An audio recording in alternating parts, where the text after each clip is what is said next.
Добрый вечер, дорогие друзья. В эфире национальная вещательная компания «Саха». В студии работают Олег Марков и Алена Шестакова. В День государственности республики мы проводим прямую линию с главой Якутии Айсеном Сергеевичем Николаевым. Это уникальная возможность для каждого жителя нашей огромной республики задать свой вопрос, высказать предложение, ну или решить свою проблему вместе с Илдарханом.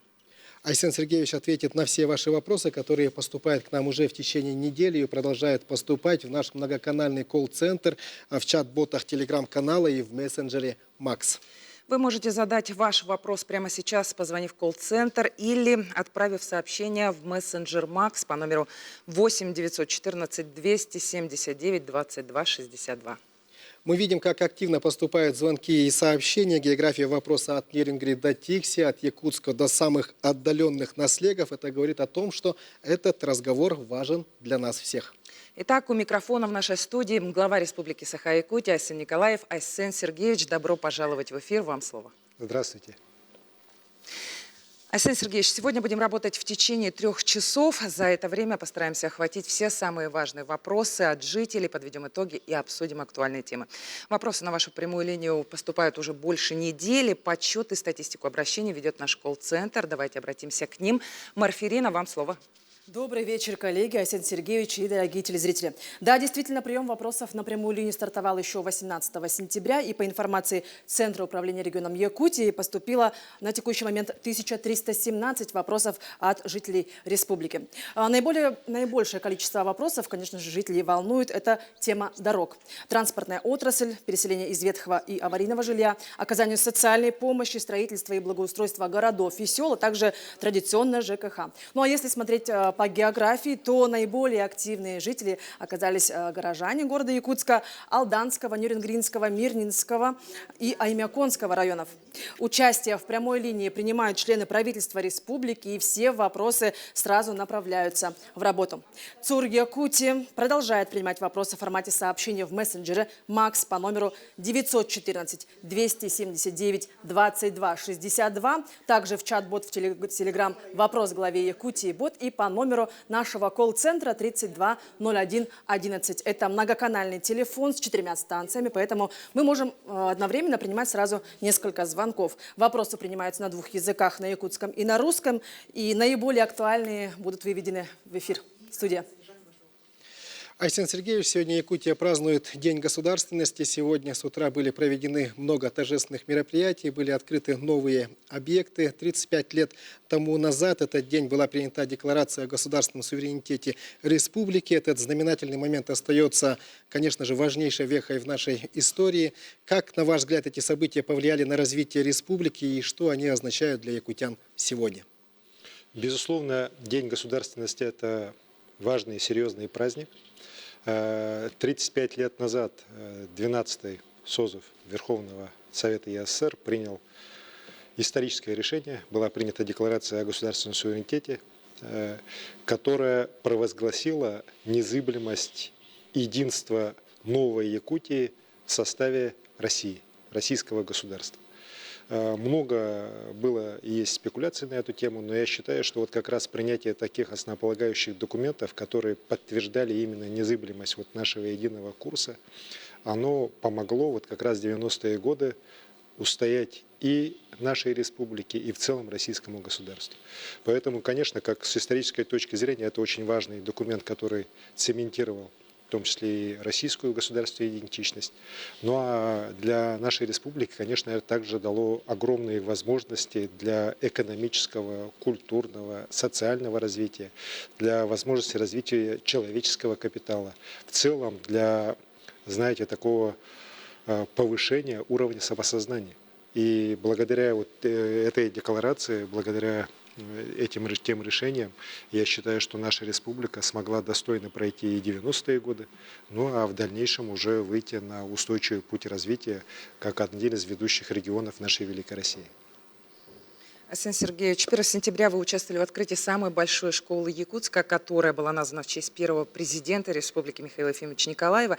Сегодня мы хотим начать включение прямой линии именно оттуда. На связи со студией ученики 40-й школы вместе с нашим корреспондентом Саргаланой Неустроевой. Здравствуйте, вам слово. Внимание! Добрый вечер, студия. 1 сентября школа номер 40 города Якутска открыла свои двери для того, чтобы каждый ребенок мог найти свой путь и раскрыть таланты. Сегодня наша съемочная группа находится здесь, в самом современном и крупнейшем среднем образовательном учреждении региона. И по признанию многих ребят, всего за месяц школа уже успела стать для них вторым уютным домом. Здесь ученики могут пройти подготовку по востребованным направлениям, например, медицина, инженерия, IT. И, в общем-то, можно долго рассказывать о достоинствах этой школы, но никто не скажет лучше, чем ее ученики, те, для кого она строилась. К тому же у них есть для вас вопросы. Айсен Сергеевич. Здравствуйте, уважаемый Айсен Сергеевич. Мы, учащиеся 40-й школы города Якутска, хотим поблагодарить вас за возможность учиться в новом и современном здании. В нашей школе есть все для учебы, занятий спортом, отдыха, проведения кружков. Спасибо вам большое. Для нас особенная гордость, что наша школа получила имя первого президента Республики Саха-Якутия Михаила Ефимовича Николаева, который стоял у истоков современной Якутии, который, как мы знаем, очень много сделал для нашей республики. Мы знаем, что по вашему поручению недавно проводился конкурс по проекту памятника Михаилу Ефимовичу в городе Якутске. Где его установят и когда? Спасибо за вопрос. Я очень рад, что у нас появилась такая замечательная школа, и вообще у нас появляются новые школы, которые просто радуют глаз, радуют душу.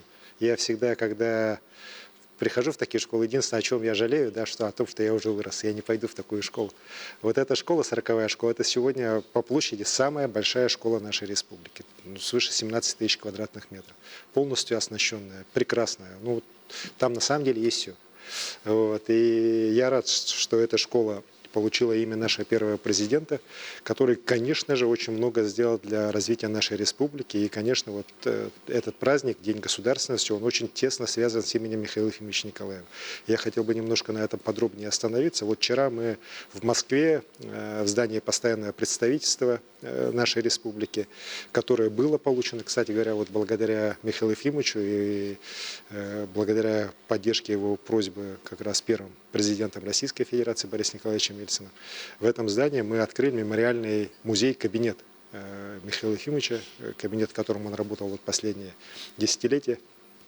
И вот когда видишь эти документы, в том числе декларацию о государственном суверенитете, которая была напечатана как раз вот вот сейчас уже 35 лет назад, этот документ 90-го года, который весь исчеркан его почерком, написано, вот, видно, что как раз шла работа, какие-то моменты поддерживались Михаилом Ефимовичем, где-то он хотел, может, что-то более уточнить и так далее, подчеркнуть.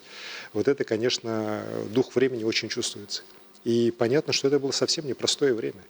Вот мы сейчас немножко тяжело стало, сразу начинаем вот плакать, что вот тяжело, все плохо, все пропало. Так. А ведь 90-е годы это были гораздо более, на порядок тяжелее годы. Мы об этом, те, кто прожил это, помним это. Вот. И, конечно же, вот в условиях полной неопределенности, в слома государственного строя, сделать правильный выбор, сделать как раз ставку на собственные силы, на расширение хозяйственных возможностей нашего субъекта, расширение его экономических прав. Это очень дорогого стоит. И это время доказало, что мы были правы, Республика Саха-Якутия. И, конечно же, вот этот музей, кабинет, который появился сейчас, в том числе вот благодаря моему указу, который я подписал 13 ноября 2023 года, и он как раз стоит в одном ряду с увековечением памяти и появлением новых таких значимых мест, которые будут рассказывать будущим поколениям о тех временах, о тех людях, которые начали строить нашу новую Якутию. И, безусловно, памятник Михаилу Ефимовичу Николаеву в Якутске он появится. Появится он на пересечении вот проспекта, который носит имя Михаила Ефимовича Николаева, и Сергеляцкого шоссе. Это вот как раз, где у нас городской ипподром, вот на углу, перед строящимся артиллерийским центром Эпоса.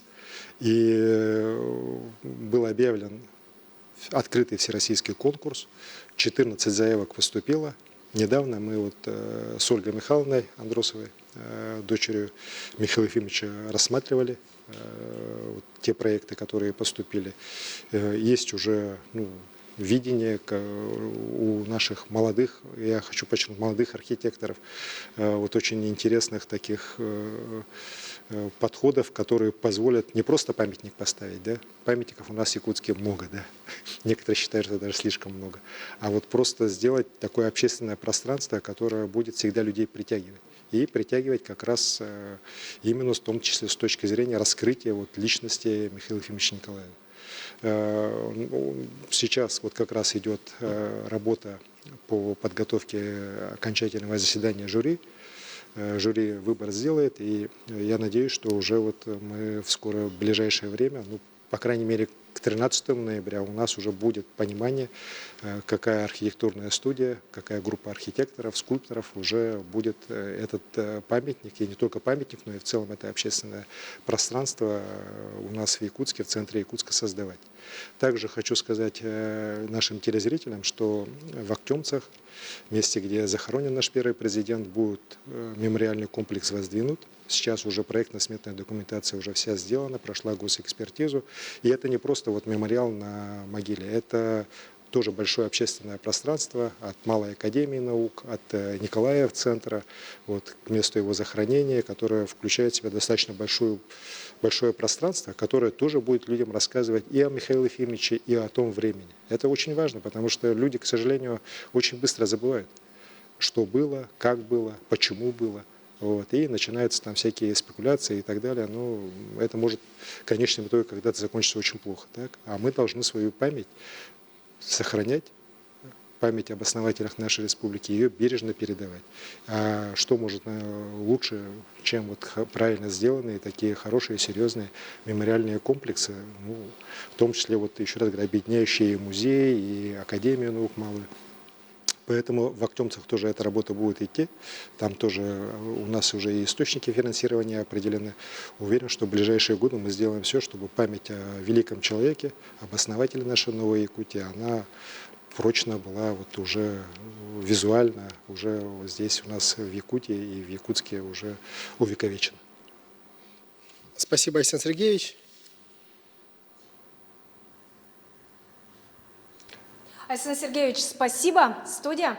Спасибо. А ребятам я пожелаю, конечно, в школе имени нашего первого президента вы должны учиться на отлично. Михаил Ефимович всегда очень хотел, чтобы наши дети были лучше, чем мы. И вот вы должны становиться лучше и лучше и двигать вперед нашу республику Саха-Якутия, делать ее лучшим регионом нашей великой России. Спасибо.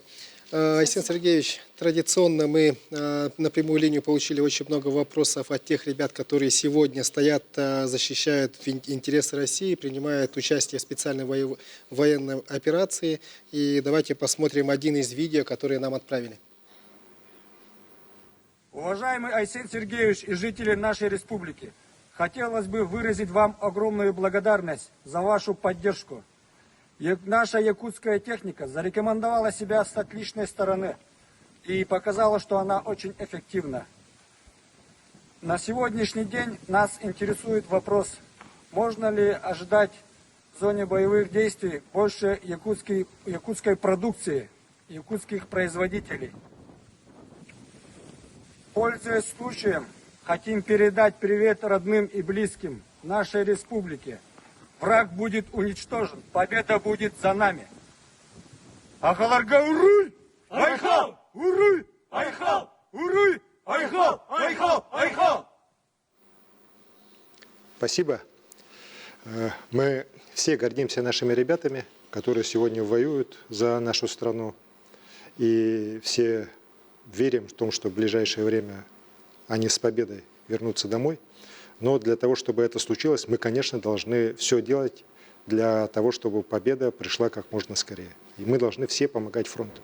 Это не пустые слова, это не что-то далекое, так, это вот то, что сегодня делать надо прямо вот сегодня и сейчас.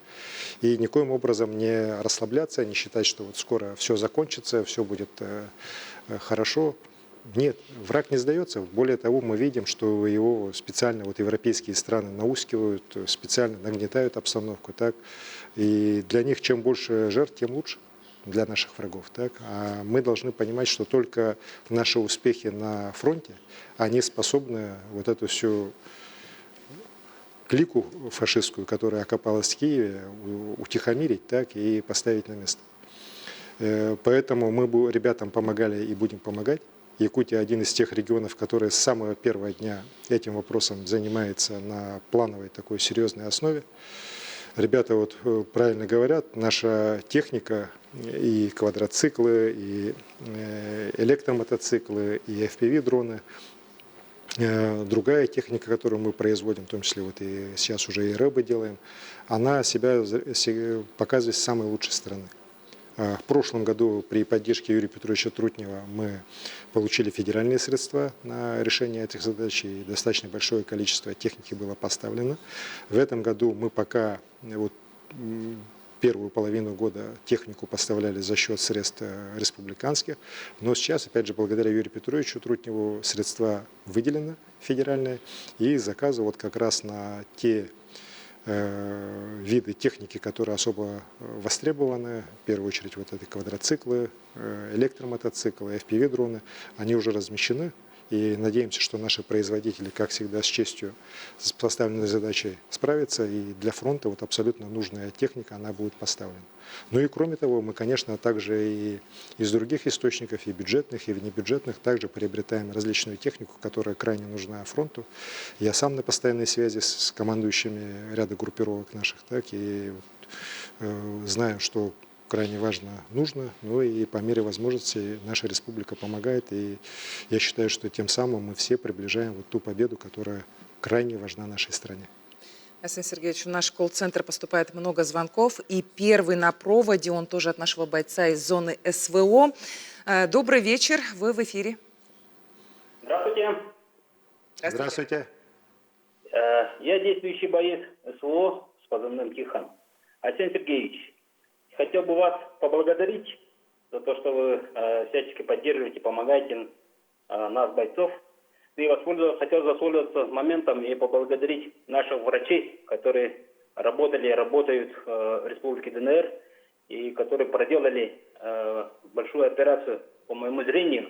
И сейчас полноценно веду, как говорится, на передовой работу. И вот хотел бы спросить, продолжат ли они в дальнейшем свою работу в Республике ДНР и не уедут? Спасибо. Спасибо. Во-первых, Тихон, большое спасибо за ваш ратный подвиг, за ваш труд. Дай Бог здоровья, чтобы было. И побыстрее, опять же, как уже сказал, с победой вернуться домой. Что касается наших врачей, на самом деле мы вот должны гордиться и нашими врачами, нашими ребятами, которые работают в опорниках, потому что они все тоже вот приближают победу. Вот то, что сделали наши врачи, ну, это трудно описать. Они, вот, я недавно видел статистику, ну, буквально пару недель назад, наши офтальмологи и врачи других специальностей, которые работали там, в общей сложности свыше 30 тысяч приемов сделали. Свыше 6 тысяч операций, в первую очередь, конечно, офтальмологических, сделано вот нашими специалистами за эти годы. Именно там, в Донецкой Народной Республике, во многих городах ее. И я сам достаточно часто, знаете, бываю в новых регионах. И вот наши врачи там, ну, многие на них смотрят как практически на ангелов, так? Потому что многие люди в пору украинской власти не имели никакой возможности глаза лечить. Врачей не было, техники не было, оборудования не было. А вот благодаря появлению там нашего филиала Республиканской офтальмологической больницы люди прозрели, реально прозрели. Я многих людей встречал, которые ну, вот, даже не 1, не 2 года, десятилетия сидели без зрения, а вот благодаря нашим врачам, их золотым рукам, как они, вот люди говорят, да, они обрели возможность вернуться в общество, стать полноценными членами вот нашей России. Вот, и, конечно, это очень дорого стоит. Работа эта будет продолжаться. в том же Докучаевске, над которым мы сейчас шефствуем, у нас там еще работают ребята других специальностей, хирурги, анестезиологи, они тоже делают операции. И примерно вот 2/3 это офтальмологические операции, 1/3 это операции по другим направлениям. И, конечно, мы будем это продолжать и до полной победы. Вот. Я считаю, что это очень такое, знаете, хорошее, важное дело. Так, и недаром вот президент страны подписал указ о награждении главного врача офтальмологической нашей больницы Ивана Петровича Луцкана, народного депутата от партии «Единая Россия», Государственного собрания Илтуман орденом Пирогова. Так, это вот признание для всех наших врачей, которые именно работали и работают в этих тяжелейших, сложнейших условиях в зоне специальной военной операции. Дорогие телезрители, я напоминаю, что вы можете задать свой вопрос главе республики через мессенджер Макс. Поступает очень много сообщений. Разрешите зачитать один из первых вопросов, который к нам поступил в студию. Это пишет житель города Алдан, улица Дзержинского, дом 56. Когда нас расселят из аварийного жилья, дом совсем старый, крыша уже может рухнуть. Задают вопрос. Я, скорее всего, думаю, что этот дом вот как раз признан аварийным после 2017 года. Потому что по домам, которые признаны аварийными до 2017 года, у нас, по крайней мере, по Алдану, в основном уже и сроки известны, и дома уже в основном построены так или уже достраиваются. Вообще, в целом, конечно, вот эта программа переселения людей из аварийного жилья, инициированная нашим президентом, она реально изменила облик наших городов и сел. Ведь не секрет, что республика наша из-за вот как раз ее экстенсивного такого освоения в 60-е, 70-е годы, из-за большого количества как раз вот двухэтажных деревянных домов, построенных в этот период, она, к сожалению, была лидером в стране по количеству аварийного жилья.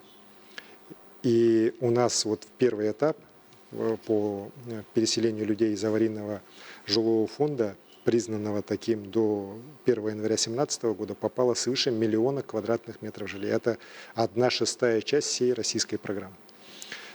Сейчас уже свыше 930 тысяч квадратных метров жилья построено. Вот люди уже переехали в новые дома. Уже в этом году 10 многоквартирных домов сдано. До конца года еще, если не ошибаюсь, свыше 4300 людей переедут в новые квартиры. Огромное количество семей вот получило новое жилье. И вот я, когда бываю, опять же, в наших населенных пунктах, причем раньше это был только Якутск, там большие районные центры. Сейчас это и северные наши районы, и далекие сельские населенные пункты. Строятся дома, прекрасные дома, и люди просто счастливы, потому что они даже не мечтали, что когда-то смогут от государства получить такие современные красивые дома взамен своих домов, про которые вот правильно житель пишет, но и жить-то страшно, да? Что касается второй части вот программы по аварийному жилью, которая признана таким после 1 января 2017 года, то финансирование этой программы начнется со следующего года. Сейчас окончательно федеральное правительство утрясает все подходы к ее реализации. Там, конечно, что изменилось не в пользу регионов, то, что может увеличиться серьезно доля софинансирования регионов, так, это, соответственно, дополнительные затраты бюджета, и мы здесь должны будем менять определенную приоритизацию. Но вместе с тем, я считаю, что мы людей из аварийного жилого фонда должны переселять. Люди не должны в таких домах жить. И, конечно же, вот для всех населенных пунктов, где есть аварийное жилье, это вот шанс, еще раз говорю, облик свой поменять. Потому что сейчас мы видим, как не только Якутск, да, но и вот многие районные центры, тот же Алдан, как они поменяли свой облик. Ленск, например, да, прекрасные, замечательные дома вместо тех страшных двухэтажных домов, на которые-то и заходить было страшно. Поэтому обязательно эта программа будет продолжена.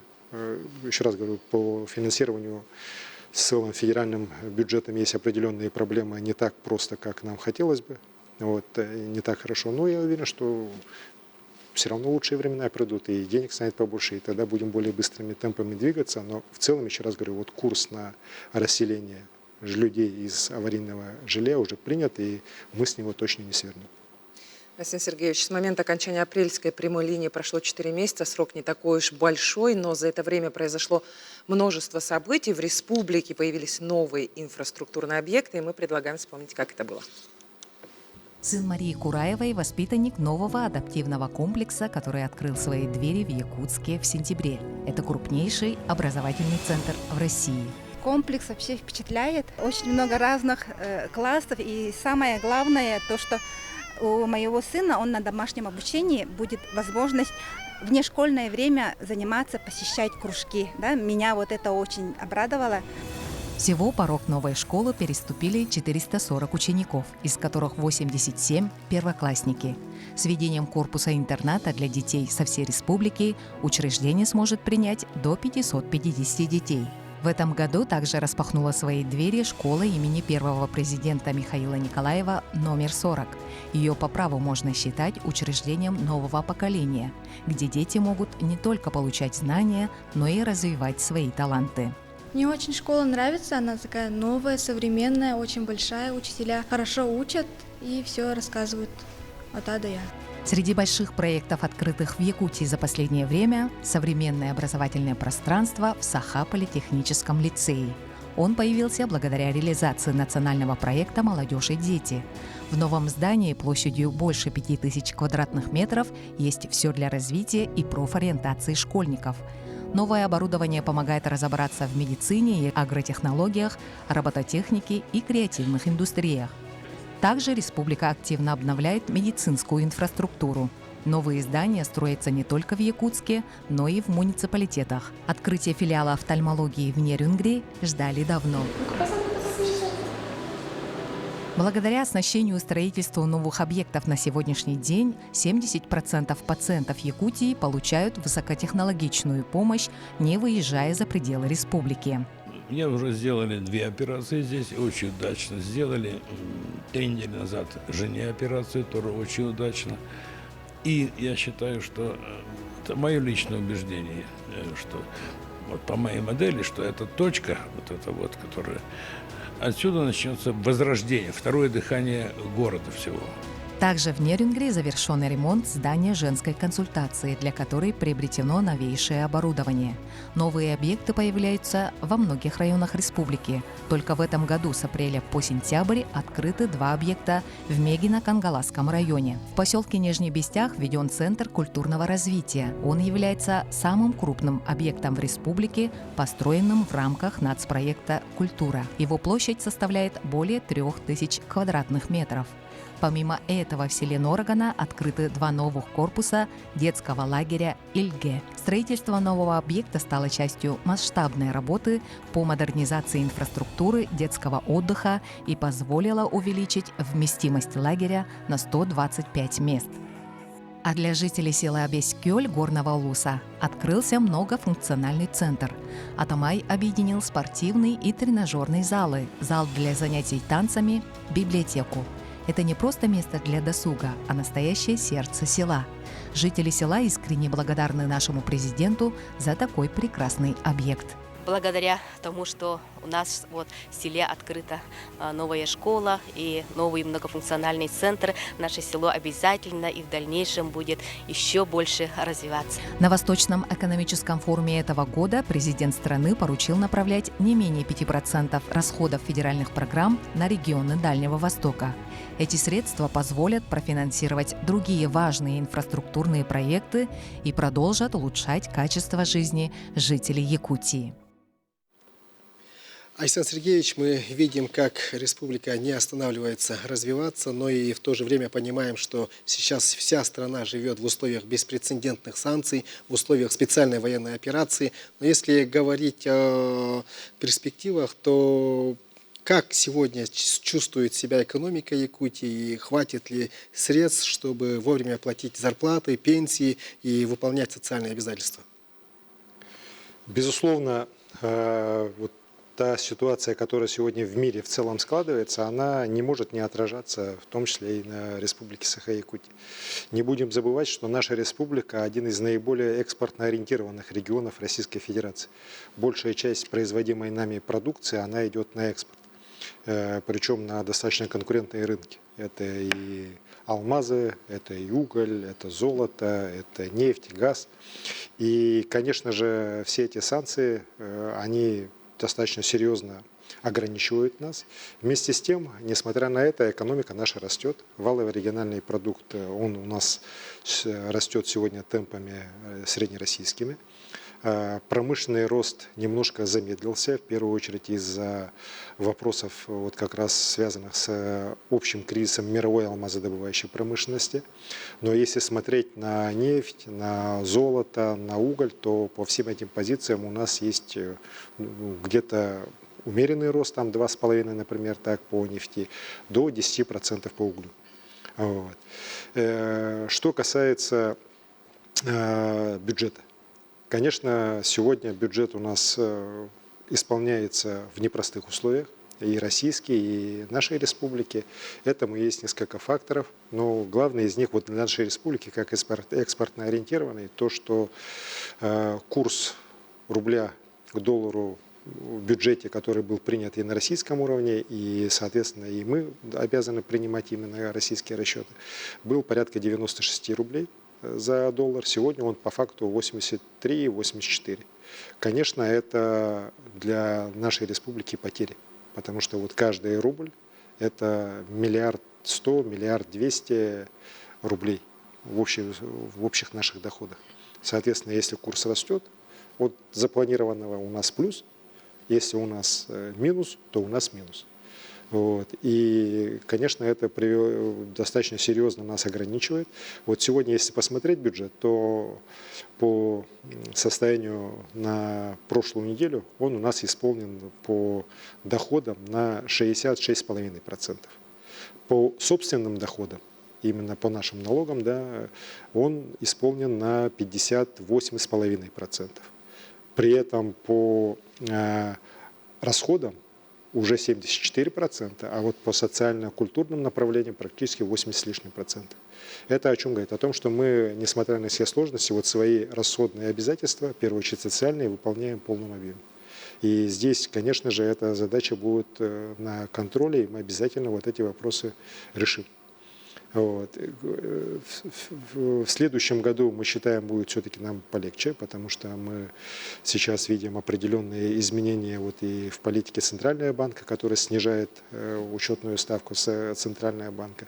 Это оживляет экономику, это снижает наши выплаты по процентам наших предприятий.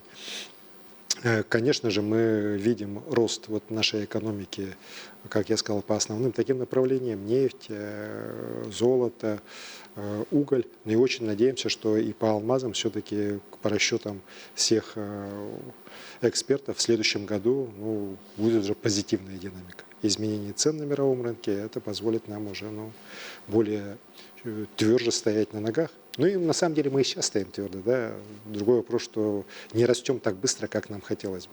Ну ничего, я считаю, что это временные трудности, мы их обязательно преодолеем. К прямой линии активно подключаются все районы республики. В эфир поступил видеовопрос села Ючугеи Миконского улуса от Ирины Христофоровны Винокуровой, хозяйки семейной коневодческой базы, матери коневода Дагуйдана Винокурова. Смотрим. Убастыбылла Хасен Сергеевич, өмікөн улуғын бұйыл қалаан бұтуттан әмсәғілән, оттур қодуғалар бұтуға бараннар, кыстық кирер оппутын кәйін оттағабат құтталға кирбеппеді.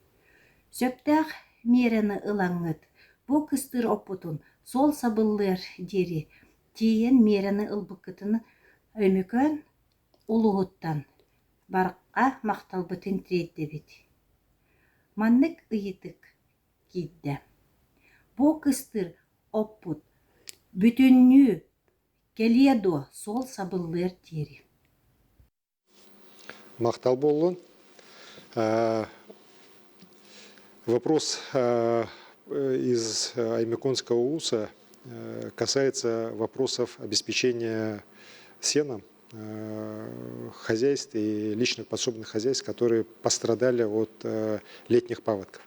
У нас в этот год вообще, знаете, такой уникальный для Аймеконского улуса. К сожалению, у нас 2 летних паводка.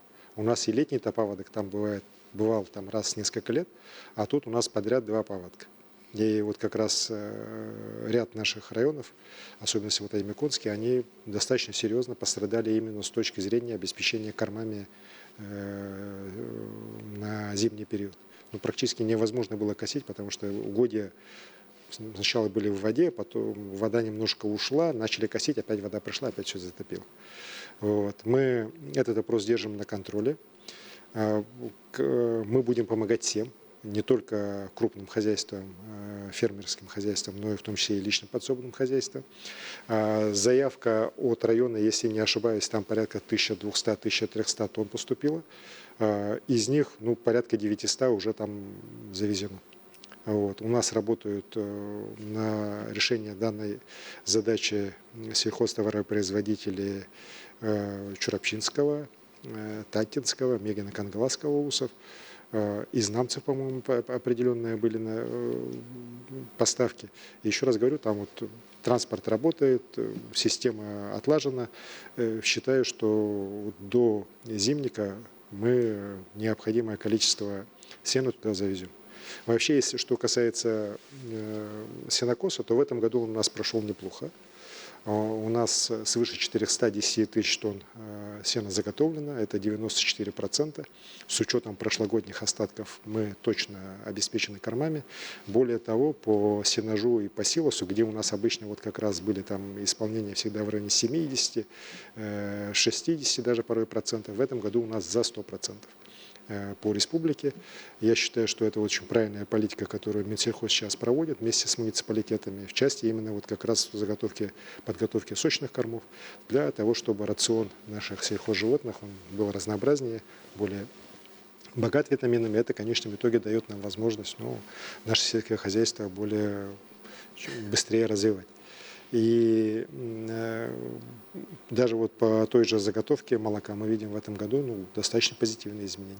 А что касается заготовки сена, вот сейчас ряд крупных районов, они уже планы перевыполнили намного, да, вот это тот же и Мегино-Кангаласский, Чурапчинский, Амгинский, Нюрбинский, Верхневилюйский район. Так, и уверен, что в целом, еще раз говорю, зимовка скота у нас будет обеспечена. Но вот те хозяйства в тех районах, которые пострадали от летнего паводка, я уверен, что правительство и Министерство сельского хозяйства вместе с муниципальными районами найдут возможности безболезненно эти вопросы решить. Александр Сергеевич, еще один вопрос в мессенджере Макс, я зачитаю.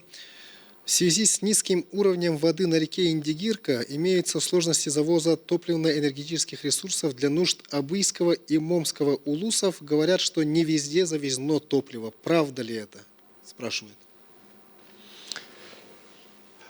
В этом году, вот видите, с одной стороны наводнения были на Индигирке постоянно, да, а вот сейчас по осени вода резко упала, и у нас между Чукурдахом и Белой горой на одном из перекатов, как мне генеральный директор ЛОПа докладывал, и министерство потом мне тоже подтверждало, у нас глубины гораздо ниже необходимых. Там в районе метра только есть глубина, так, а там минимум надо, чтобы даже малые судна проходили 1,30 м, а вообще нужно 2 метра, чтобы большие судна наши проходили. Поэтому там было принято решение о том, что мы в этом месте будем делать распауску, то есть с больших кораблей перегружать уголь, перегружать дистопливо, сырую нефть на малые суда, которые уже обеспечат их продвижение вниз до Белой горы, и в сторону Момского района. Так. В принципе, часть таким образом будет топливо доставлено до мест, но понимая, что все-таки сейчас уже поздняя осень, так, и погода, видите, какие идут у нас процессы сейчас, мы приняли решение, что часть нефти для Момского района мы перебросили, и она уже находится в Хандыге, а часть мы будем как раз в Белой горе оставлять. Часть угля для Белой горы также будем оставлять в Чукурдахе. При этом на местах топливо до начала зимников, да, для отопительного сезона, для обеспечения работы станций и так далее, достаточно. Поэтому до зимников будут работать на том топливе, которое уже на месте находится. Как только зимник появится, вот с Чукурдаха до Белой горы, с Белой горы в сторону Момского района и с Хандыги в сторону Момского района будут грузы доставлены вот по топливно-энергетическим ресурсам. Это для нас абсолютно такая рабочая ситуация. Каждый год у нас где-то в каком-то месте так происходит. Ну, в этом году у нас вот как раз произошло по Абыйскому и Момскому району. Там величины очень маленькие по дистопливу, по-моему, там порядка 500 тонн. Мы даже, кстати говоря, дистопливо, может быть, до Белой горы и смогут даже доставить. Вот пока еще есть возможность пройти. По углю 3500 тонн. Вот в Чукурдахе оставлено. Ну и вот 3500 тонн сырой нефти для Момского района, оно сейчас в Хандыге. И как зимник появится, сразу туда уже зимником отправят. Поэтому такие, ну я бы не сказал, что это серьезные проблемы. Есть такие вопросы, которые нужно, чтобы на контроле наши министерства держали вместе с предприятиями и обеспечили своевременное уже обеспечение и автозимников, ну и уже чтобы все эти ресурсы были до мест использования уже доставлены. Александр Сергеевич, но энергетика для Якутии – это основа жизни. В республике ведется беспрецедентная по масштабу стройка электростанций. Что еще нужно сделать для роста надежности в энергоснабжении? Какие вопросы ведутся, сейчас обсуждаются на федеральном уровне, в том числе на заседаниях комиссии Госсовета по энергетике, председателем которой вы являетесь? Конечно, энергетика для нашей республики, да и для всех регионов, наверное, нашей страны, особенно северных, она крайне важна. И мы сейчас, работая вот в комиссии Госсовета, делаем все, чтобы эти проблемы не замалчивались, они, наоборот, поднимались на самый высокий уровень. И вот благодаря Юрию Петровичу Трутневу, благодаря Министерству энергетики, вот как раз совещание, которое в этом году президент проводил во время Восточного экономического форума, было посвящено как раз вопросам развития энергетики Дальнего Востока. Дальний Восток активно развивается. Вместе с тем, мы видим, что в ближайшие уже годы, к 30-му, к 32-му году, здесь возникнет дефицит электроэнергии, ну, порядка 3 гигаватт. Сейчас вся у нас около 9 гигаватт, да, на Дальнем Востоке. Конечно, это огромная величина. Преодолеть это просто разовыми какими-то решениями невозможно. И президент как раз поручил, и сейчас все регионы мы работаем с правительством страны по подготовке вот именно стратегии развития топливно-энергетических систем по Дальнему Востоку. Здесь и баланс надо готовить, надо здесь смотреть, и какие виды топлива можно использовать местные, где выгоднее ставить электростанции. Мы должны в конце концов вернуться в том числе и к строительству гидроэлектростанций, как наиболее дешевого и долговечного такого источника электроэнергии. Сейчас, благодаря вот решениям президента, в ряде регионов Дальнего Востока начинают строиться атомные станции. Вот у нас строится, на Чукотке строится, и на Чукотке даже работает так. Сейчас будут строиться большие наземные в Приморском крае, Хабаровском крае. А что касается Якутии, то здесь у нас, конечно, вы правильно сказали, у нас на самом деле идет революция, которую многие просто не замечают. Да? У нас сегодня 9 наших крупных электростанций, самых крупных, так, они генерят около 2 гигаватт энергии. При этом уже в ближайшие годы будет построено мощности на 2,5 гигаватта. То есть мы практически должны удвоиться. Более того, есть планы у некоторых компаний еще новые гидроэлектростанции, в том числе начинать строить здесь в ближайшие годы. И мы можем резко с точки зрения энергетической обеспеченности встать вообще на другой уровень. И это очень важно, потому что об этом надо тоже говорить. Новая экономика, вообще мировая экономика, это не экономика, знаете, там тонн металла, или карат алмазов, 1000 тонн пшеницы и так далее. Это экономика энергии. У кого больше энергии, какая страна вырабатывает больше энергии, больше энергетических ресурсов имеет, та и страна может двигаться вперед. Потому что все новые технологии, начиная от искусственного интеллекта, заканчивая уже современной инфраструктурой, они полностью зависят именно от наличия дешевых, доступной большого количества энергии.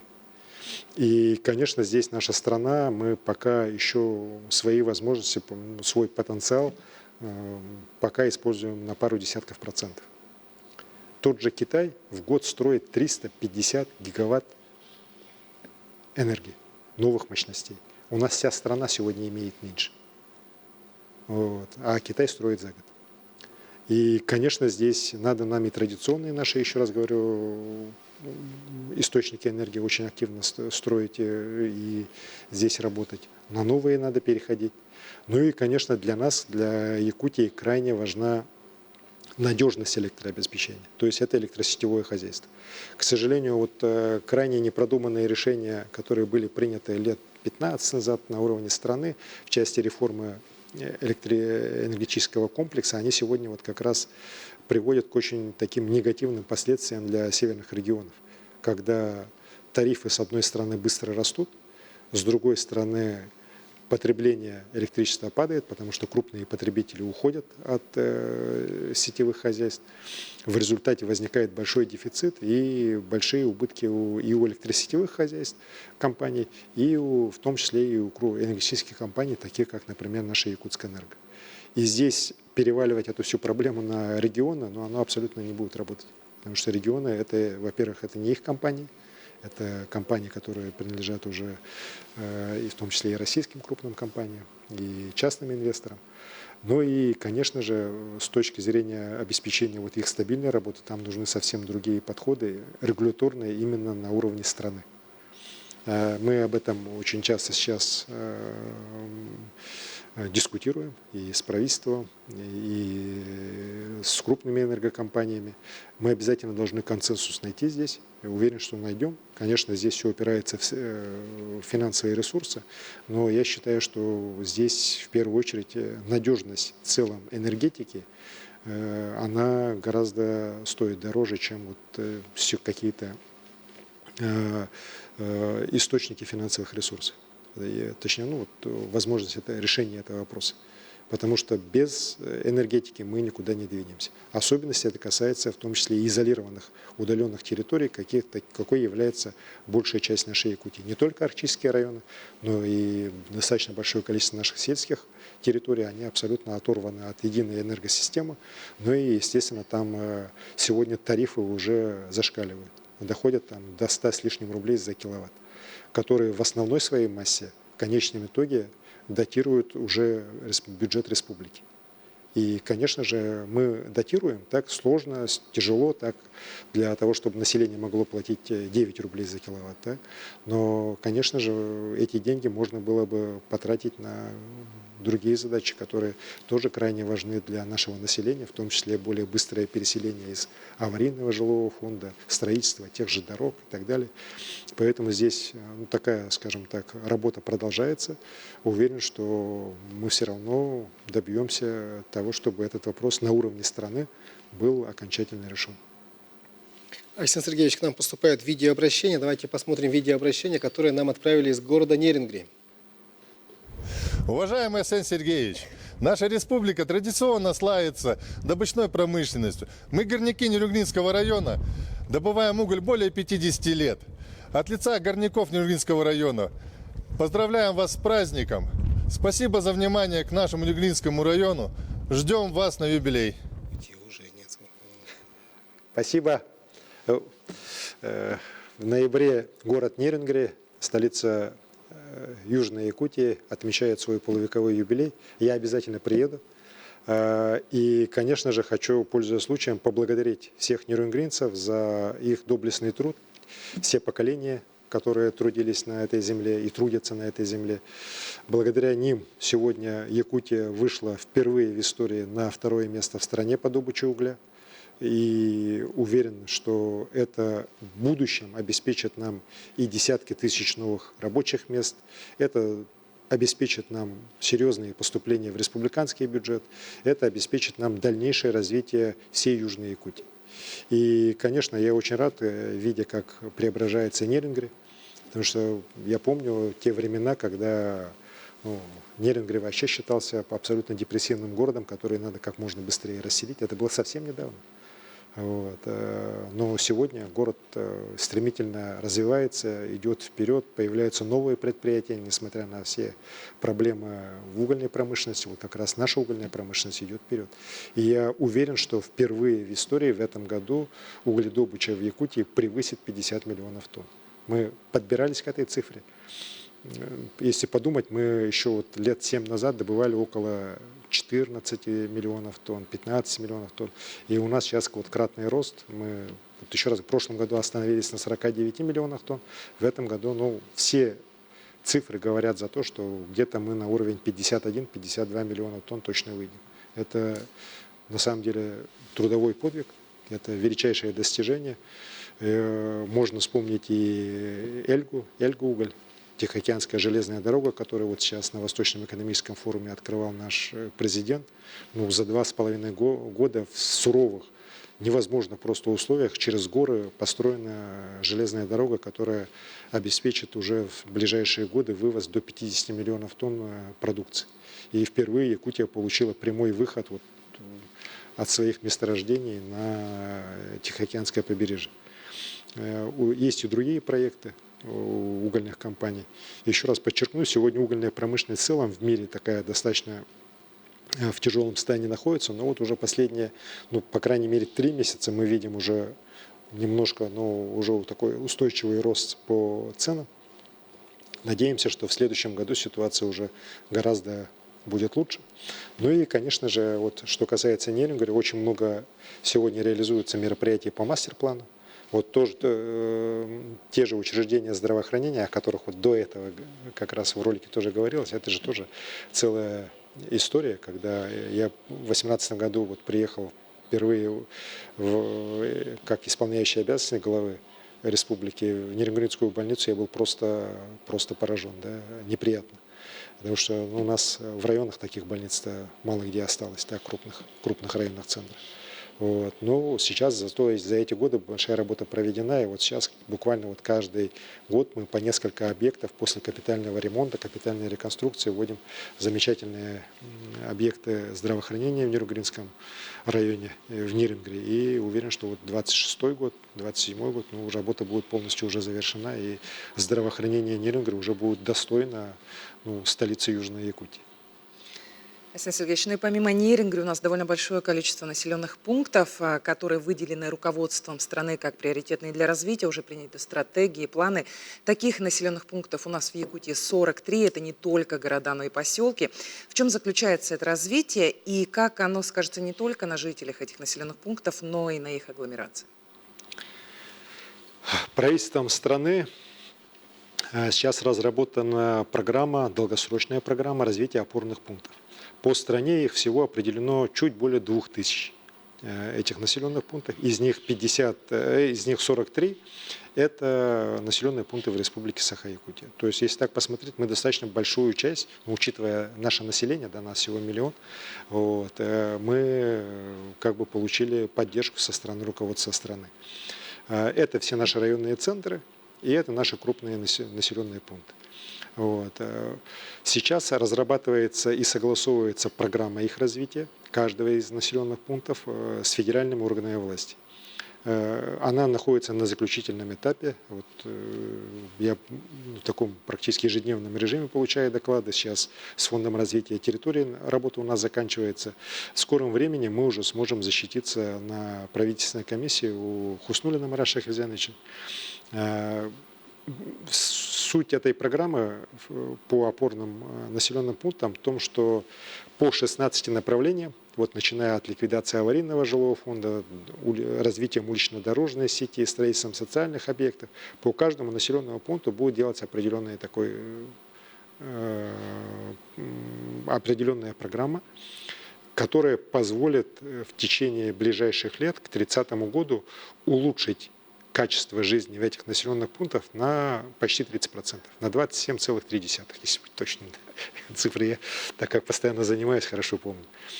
Это, конечно же, для этих населенных пунктов это огромный такой скачок. Это и новые социальные объекты, как я сказал, это и строительство улично-дорожной сети, которое очень нужно как раз для нашей республики. Да и по другим, еще раз говорю, 16 направлений обозначено. развития малого бизнеса в том числе. Вот. При этом есть опасения, а вот как же тогда наши малые населенные пункты? Да? Но вот этим как раз мы должны уже на уровне региона и заниматься. Наши все программы, которые работают, мы их никуда не ликвидируем, они все остаются. И вот как раз через программу развития крупных опорных пунктов должна развиваться в целом вся среда. Вот, то есть крупные объекты, понятно, мы в каждой деревне строить не можем, но я считаю, что в районных центрах мы должны их построить. Вот, и мы как раз, в принципе, мы последние годы по такой примерно схеме работали. А сейчас, благодаря поддержке федерального центра, я уверен, что мы сделаем еще больше. Поэтому эта вот программа по развитию опорных населенных пунктов, я считаю, как раз с точки зрения такого, знаете, пространственного каркаса развития нашей республики, вот в ближайшие годы будет таким основной нашей программой, которая позволит качество жизни людей реально улучшать. Арсений Сергеевич, кроме инфраструктурных изменений, конечно же, меняется и внешний вид наших поселений. В Якутии уже несколько лет в рамках реализации национальных проектов России работает программа формирования комфортной городской среды, где сами жители принимают участие. Давайте посмотрим, как это происходит.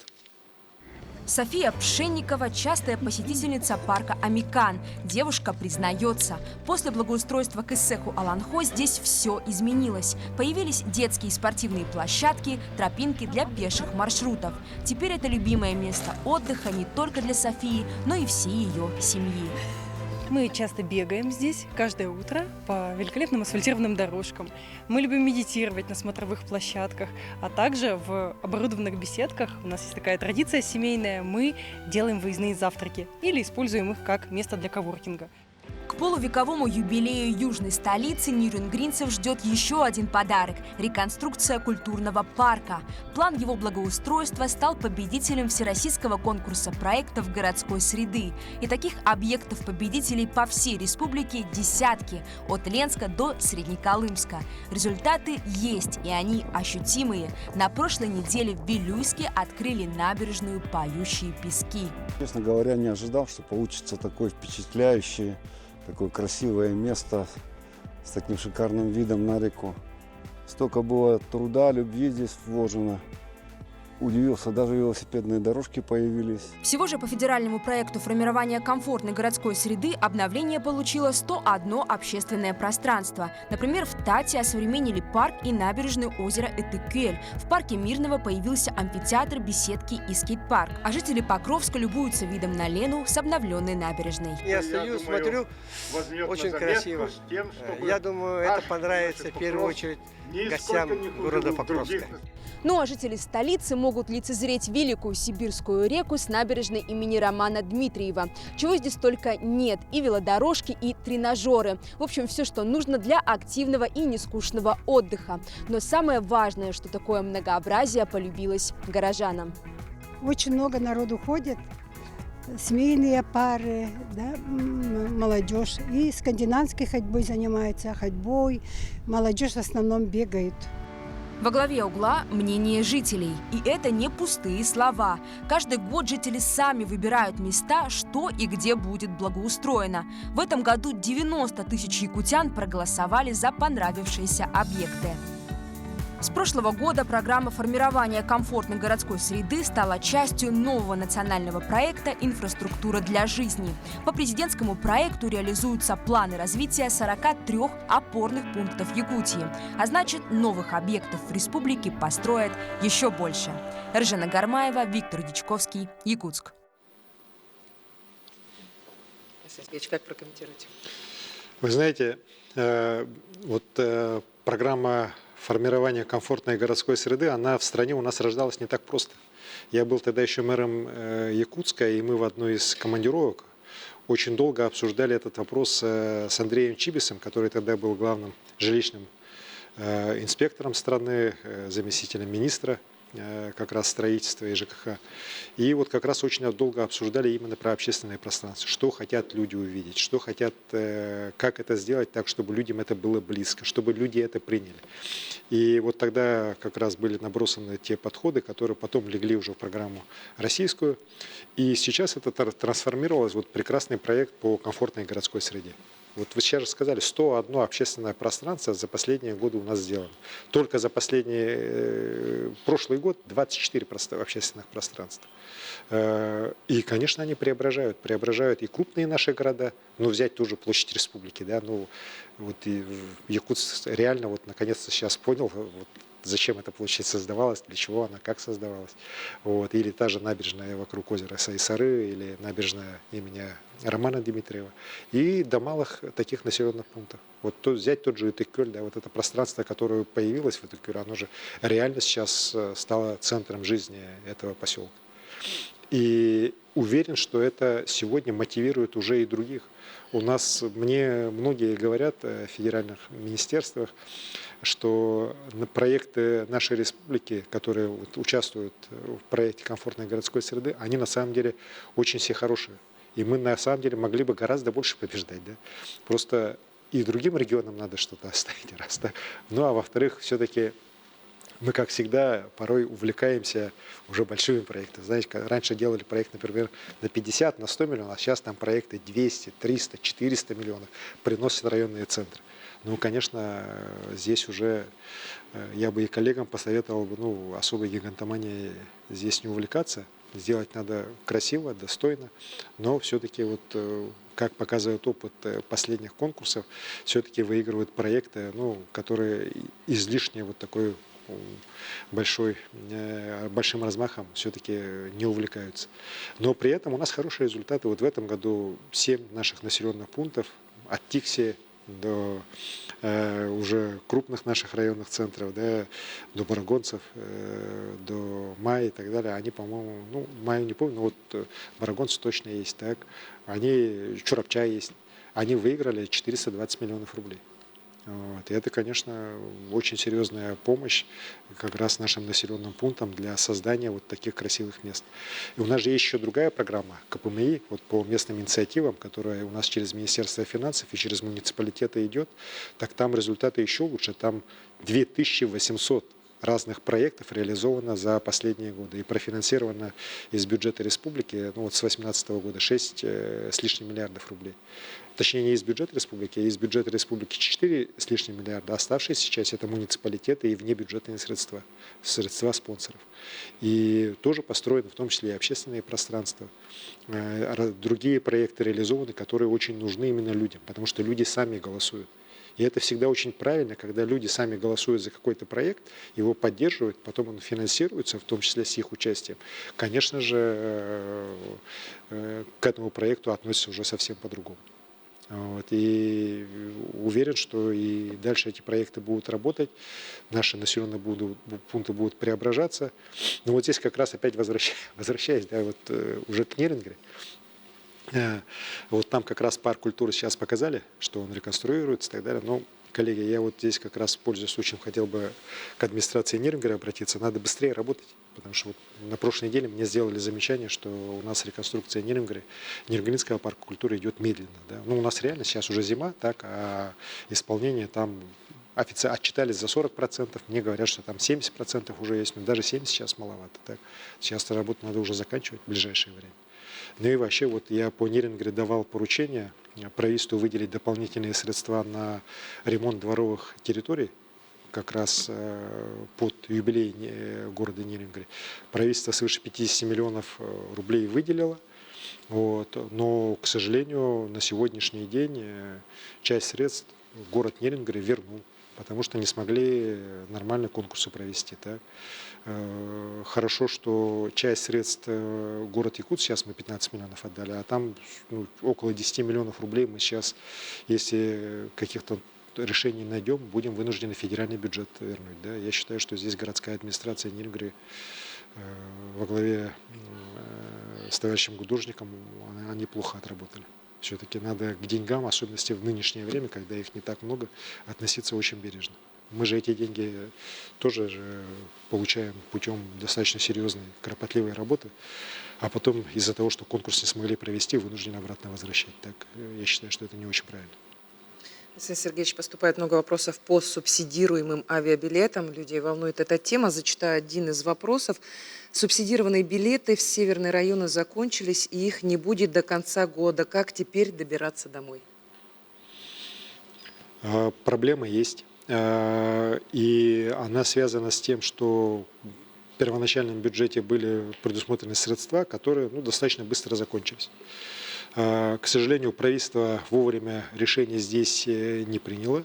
И сегодня мы реально видим, что по внутриулусным перевозкам, по перевозкам из Якутска до улусных центров уже на субсидируемые рейсы денег нет.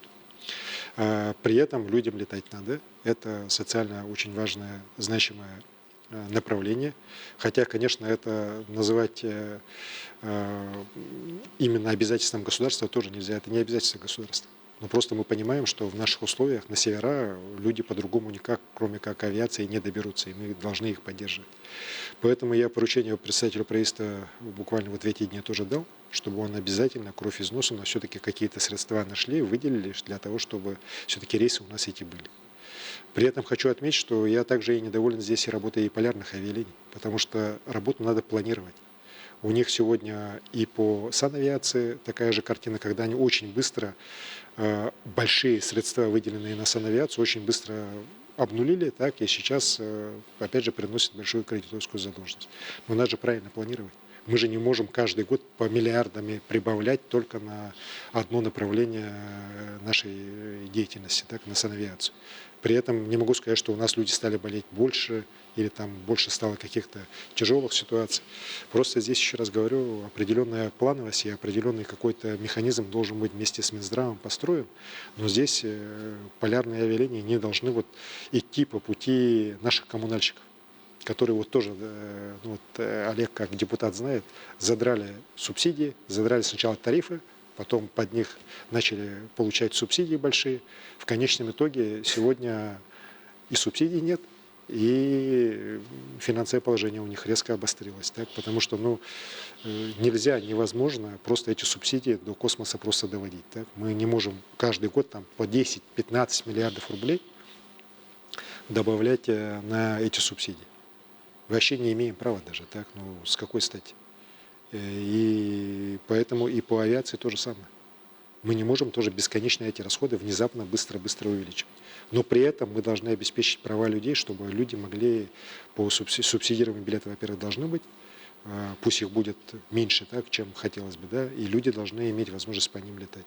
И в бюджете следующего года, конечно же, я уверен, мы добьемся, чтобы с самого начала эти средства тоже были в достойном объеме заложены. Айсен Сергеевич, у нас есть телефонный звонок. Давайте возьмем звонок. Добрый вечер. Айсен Сергеевич, Здорово, Саха Шерин Сударствонахан күнінен, оны тәңе аан дойду туризмын күнінен егіне қарделейбет, бар жомутун. Бу сделано в Якутии ассоциацияттан Ольга Григорьева рейнкейді. Бу құтыртағыта болбут веб форумугар ән валдырги, күтті себілен кеңерсенген, бастытан туран ұлықтан ғырын тағаратчыларға бейеқа улақан әрелі өскеттен. Бейге бұл кен Россия оны аан дойду ұрынығар дебемнік тақсарбытығар улақан қарды болар дейінігін. Онна отой яқанны улханлык мақтана бөт. Бу Брайек Айсен Сергеевич әмхінағар төхі түргенлік олыққа кейрей, ол туғынан кылдасты кәпсерім болар, онна онуға дейге объемнар бұтынан әппетігер болар бұтығар, әнсібелерін надалар. Оны бейе қорбанеттарға бұл туғынан кылдасты кәпсерін бөйден мақтал әппетігін. Мақтал болын, Ольга Григорьевна. Ольга Григорьевна Григорьева, это руководитель компании «Камелек», руководитель ассоциации «Сделано в Якутии», задает вопрос по открытию здесь крупных сейчас логистических центров Валбриса. Ну и с Озоном мы тоже сейчас на ВЭФе подписались. Мы как раз с двумя крупнейшими маркетплейсами страны вот на этом Восточном экономическом форуме оформили уже определенные договоренности. И та, и другая компания заинтересованы в нашем рынке, заинтересованы в том, чтобы как можно быстрее доставлять заказанные нашими жителями товары до их домов, до их квартир. Ну и, конечно, для этого им необходимо здесь иметь соответствующие такие уже логистические центры. Валберес будет, ну, по крайней мере, пока они проговаривают вопрос о строительстве своего центра в южной стороне городского округа, вот в стране Табаги, скажем так, в стране, где будет Ленский мост строиться. Озон хочет строить в районе, скажем так, Мархинки, вот, привязываясь к аэропорту, привязываясь к существующей сегодня площадке, вот как раз где паром у нас паромная переправа, и тех площадок, логистических складов, которые там сегодня есть. И тот, и другой склад, они будут огромные по нашим масштабам, это по несколько десятков тысяч квадратных метров. Рабочие места, ну, по Валберес порядка 900, по Озону, ну, ничуть не меньше. Озон намерен вложить 8,5 миллиардов рублей в строительство этого центра. По Валберес пока конкретных расчетов до конца еще, ну, проектов не сделано, но суммы, наверное, будут сопоставимые. Это веление времени. Мне вот многие пишут, ну как же так, они же придут, они там убьют всю торговлю и так далее, они цены резко понизят. Вот. Но если так смотреть, ну, в том, что наши жители будут получать товары по более низким ценам, чем они сейчас покупают, причем значительно более дешевым, да, ну, я плохого здесь точно ничего не вижу. Да. Это правильно. И вот тем, кто занимается торговлей, надо или свои цены опускать, так и более конкурентно выглядеть, или, ну, переориентироваться уже на другие виды бизнеса, которые не напрямую не связаны вот с торговлей теми товарами, которые можно через маркетплейсы заказать. При этом, конечно же, вот Ольга Григорьевна тоже права, мы с Валберес и с Озоном разговаривали о том, чтобы у них на их маркетплейсах были представлены отдельным таким сегментом продукция якутских производителей. Они сами в этом очень заинтересованы. И та, и другая структура прекрасно знает и Якутию, и они очень, ну, хотят с нами в этой части сотрудничать, как с одним из передовых регионов страны по развитию креативной экономики. Мы достаточно подробно разговаривали и о развитии народных художественных промыслов, о развитии вот наших ремесленников, о представлении их возможностей через Валберес, через Озон. Знаете, здесь поддержка есть, я вижу, что людям это самим интересно, и учитывая, еще раз говорю, наш опыт, как опыт региона, ведущего по креативной экономике, мы обязательно должны этим воспользоваться. Вот, пользуясь случаем, хотел бы пару слов все-таки по креативной экономике сказать, как раз Ольга Григорьевна попросила с предпринимательством тоже определенные такие подходы здесь отразить. Сегодня я подписал указ, как раз в День государственности, о новых функциях, которые я поручаю Корпорации развития Якутии. Корпорация развития Якутии вот последние 7 лет очень достойно проработала как главный такой агент наш по развитию креативной экономики. И результаты эти блестящие. Вот, я вот прилетел сегодня с Москвы, где участвовал в Российской креативной неделе. Ну, каждый выступающий сегодня обязательно в своем выступлении про Якутию, про наши достижения и кино, и IT, или вот даже в дизайне, моды, там, в ювелирке, в производстве вот, глиняной посуды и так далее, обязательно говорит. Вот. И, конечно, это результат, в том числе, очень правильной, хорошей работы корпорации. Сейчас генеральный директор корпорации Савин Афанасий, который многие годы ее возглавлял, он перешел на федеральный уровень, он стал ректором Российского университета креативных индустрий. То есть он сейчас будет управлять как раз подготовкой кадров для всех креативных индустрий страны. Вот, это большой университет московский, вот еще раз говорю, главный университет креативных индустрий. И он там стал ректором, для нас это очень тоже лестно, да, для Якутии, то, что именно представители Якутии такой ведущий вуз возглавит.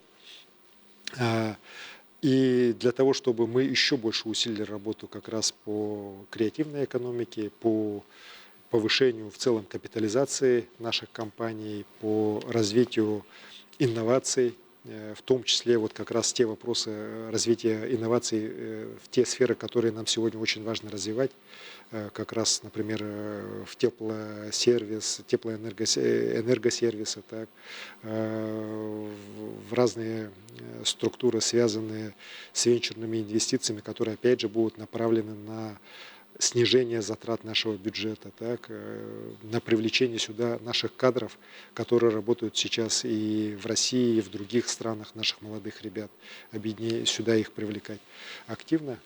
Я принял решение расширить мандат корпорации. Вот я сегодня очень раз указ выпустил, где поставил задачу о том, чтобы также сейчас корпорация была у нас головной организацией по привлечению инвестиций в несырьевую экономику, повышение капитализации наших республиканских компаний, по работе по привлечению средств в энергосервисные контракты. И считаю, что это позволит нам также разгрузить бюджет. Почему? Потому что у нас сейчас существует несколько компаний, точнее компаний, госучреждений, которые, на мой взгляд, себя не очень хорошо показали. Это и агентство по привлечению инвестиций, Центр поддержки экспорта. И можно было бы как раз их сейчас сократить, функции эти передать в корпорацию. Уверен, что корпорация уже с гораздо меньшими затратами из бюджета сможет эти задачи реализовать на более высоком уровне. И кадровые решения у меня будут на следующей неделе подписаны, там сейчас идет окончательное согласование, но уже сейчас могу сказать, что корпорацию развития Якутии возглавит Василий Васильевич Ефимов, нынешний министр инноваций Республики Саха-Якутия. Уверен, что под его руководством мы продолжим, сохраним все те достижения, которые у нас есть в корпорации по креативной экономике нашей республики, и сделаем еще больший шаг для выхода на новые технологические высоты, которые крайне нужны сегодня нашей республике, в том числе с точки зрения развития человеческого капитала. Спасибо, Арсений Сергеевич. Но мы принимаем еще один звонок. Добрый вечер, говорите, вы в прямом эфире. Арсений Сергеевич, здравствуйте. Здравствуйте. Меня зовут Мария, я из Якутска, и у меня есть такой вопрос к вам. В феврале следующего года наша семья станет многодетной, мы ждем 3-го ребенка, и знаю, что есть такой региональный материнский капитал, как семья, и еще выплата «Дети столетия». Но сейчас тут все говорят, что в этом году есть проблемы с финансированием, и может ли быть такое, что в следующем году этих выплат уже не будет? И мы, мамы, хотели бы очень услышать от вас ответа. Спасибо. Спасибо за вопрос, Мария. Во-первых, хочу пожелать вашей семье пополнения успешного. И на самом деле я всегда говорю и буду говорить, что чем больше детей у нас, тем более счастливы мы, так как республика, как субъект, как народ. И мне на самом деле сейчас некоторые коллеги при подготовке как раз проекта бюджета предлагали отменить дети столетия, урезать некоторые выплаты, в том числе денежные выплаты убрать взамен земельных участков. Я категорически с этим не согласен.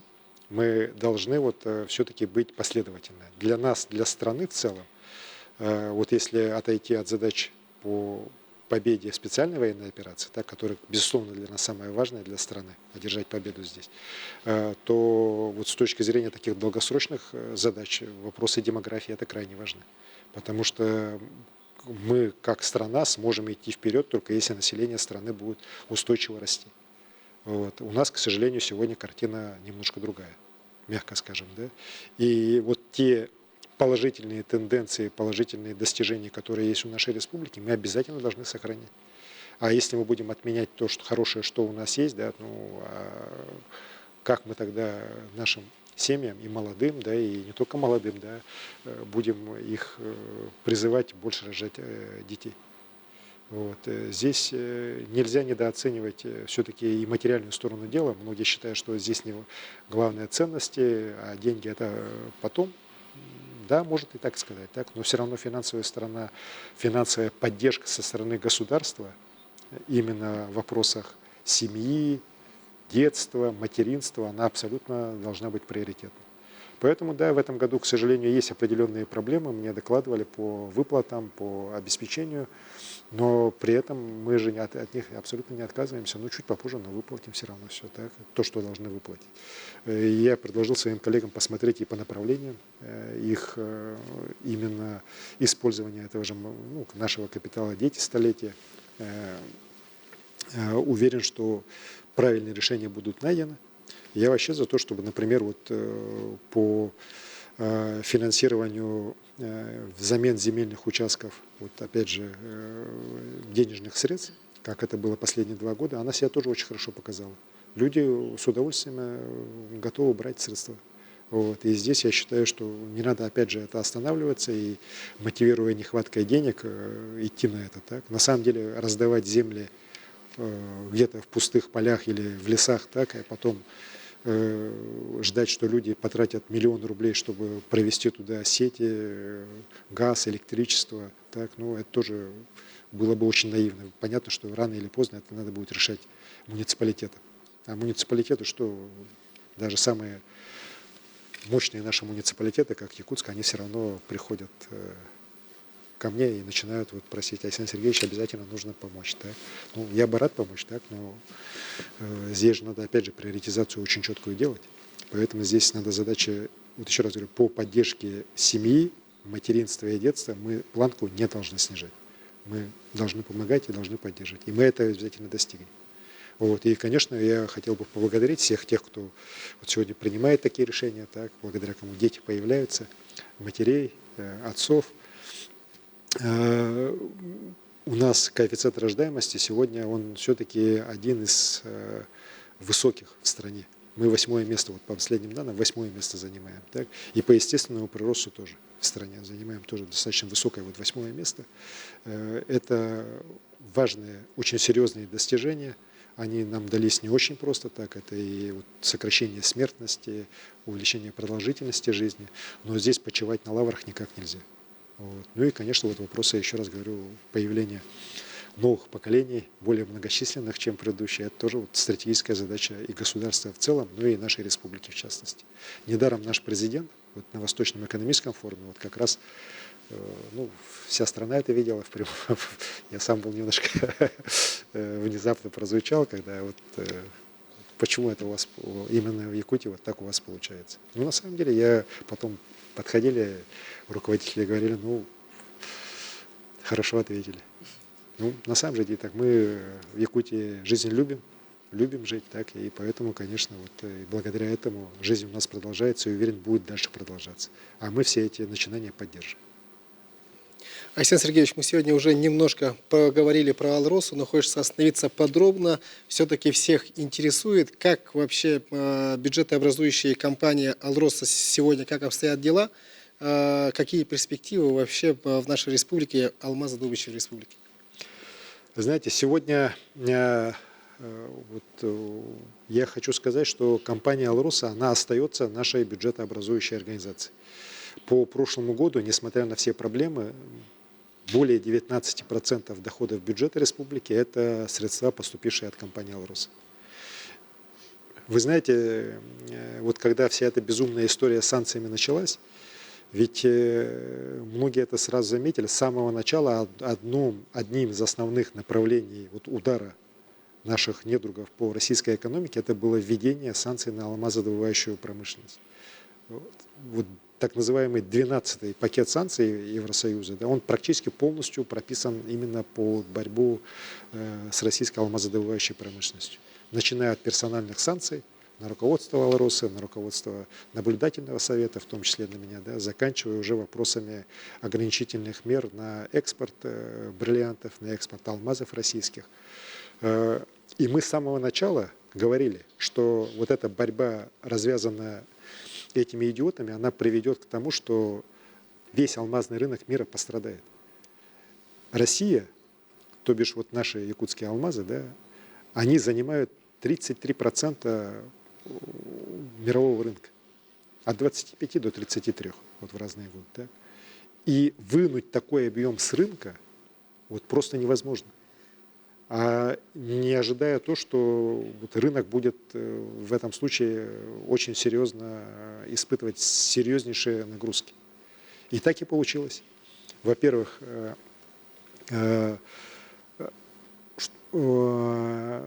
сразу воспряли производители синтетических алмазов.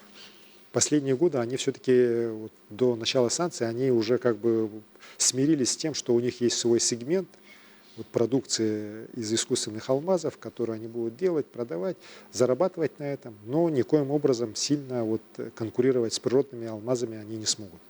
Вот, там были экономические показатели. Ну, было понятно, что вот два рынка уже начинают правильно делиться. Вот. А тут они воспряли духом. Они поняли, что на рынке алмазном что-то случилось, и там для них появилась ниша. И эту нишу достаточно очень быстро они начали отъедать, и сегодня где-то 15% рынка бриллиантов они уже забрали. Более того, мы видим, что есть предпосылки, что они могут и дальше развиваться. Вот. Далее, конечно, крайним образом усложнилась логистика. Вот. Для нас, вообще для всех, вот продаж алмазов, проверки алмазов и так далее. Ведь для того, чтобы выявить российские, надо проверить все. Это, конечно, приводит к удорожаниям. Да? Вот. В конечном итоге ничего не смогли выявить, так, но вот шороху навели, рынок весь разрушили. Разрушились традиционные такие цепочки. Бельгия, которая раньше была одним из крупных таких производителей бриллиантовой продукции и таким хабом, да, в том числе и для наших российских алмазов, она сейчас практически сегодня обнулилась. Появились новые центры, так, вот Дубай резко вырос, так, за счет этого.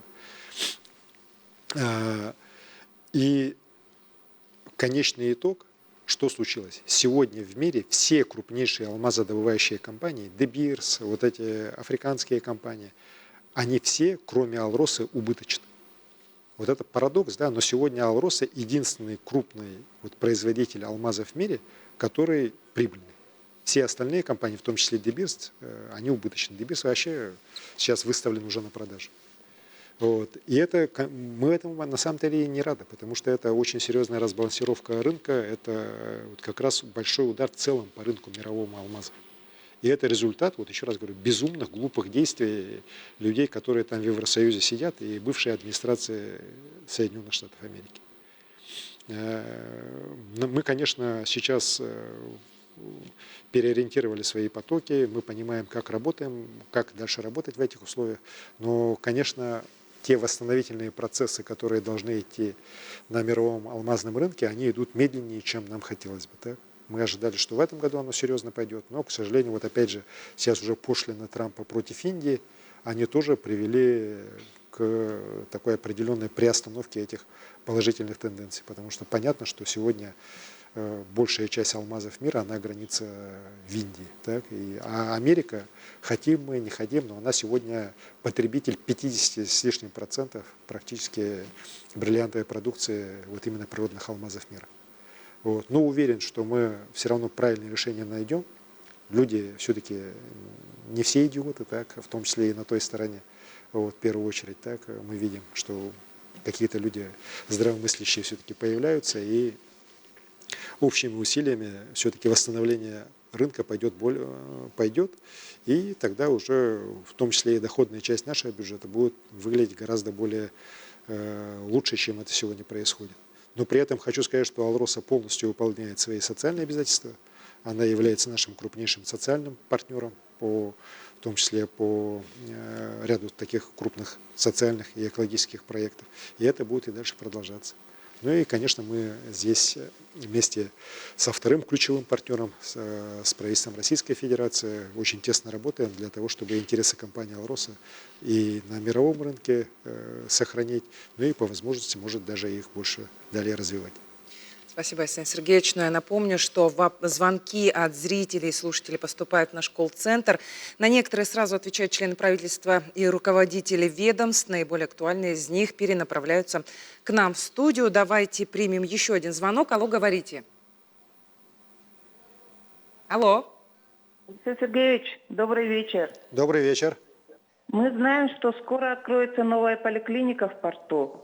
Говорят, она будет самая современная и большая в республике.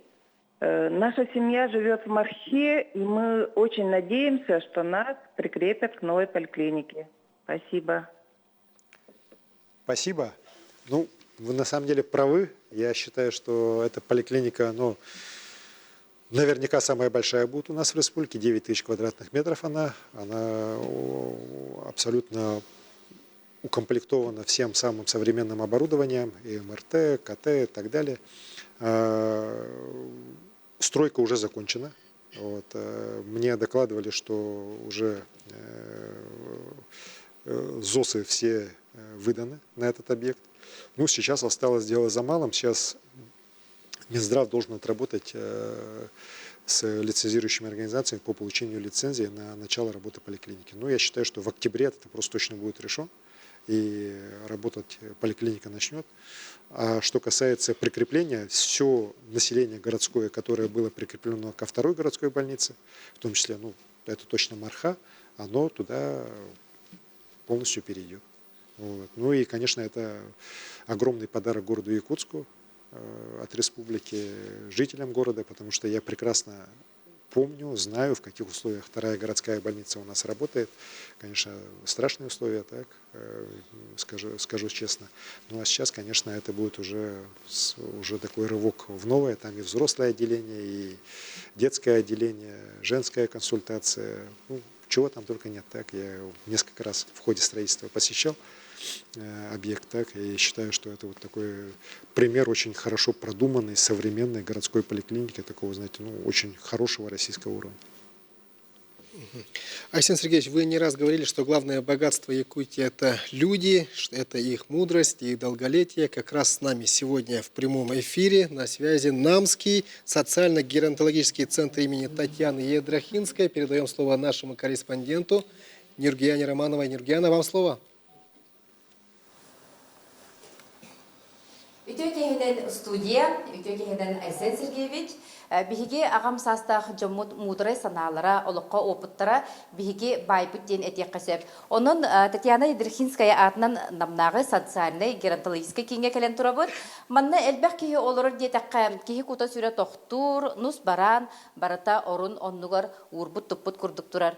Бу жеге уакка икки этеһинен үс отделение үлелер, онда былырынгаттан 15 местелер передышка ден отделение арылан үлели турар. Бу передышкага командировкалахтар, отпускалахтар, арас жалалах жон кылгыс кемге, олы бетер сүббе агыс күнге төрөпүттерин киллерен олордон сынятан тахарыктарын сөп, онна былырынгаттан күндүк ден күнүскү стационар арылан үлелир.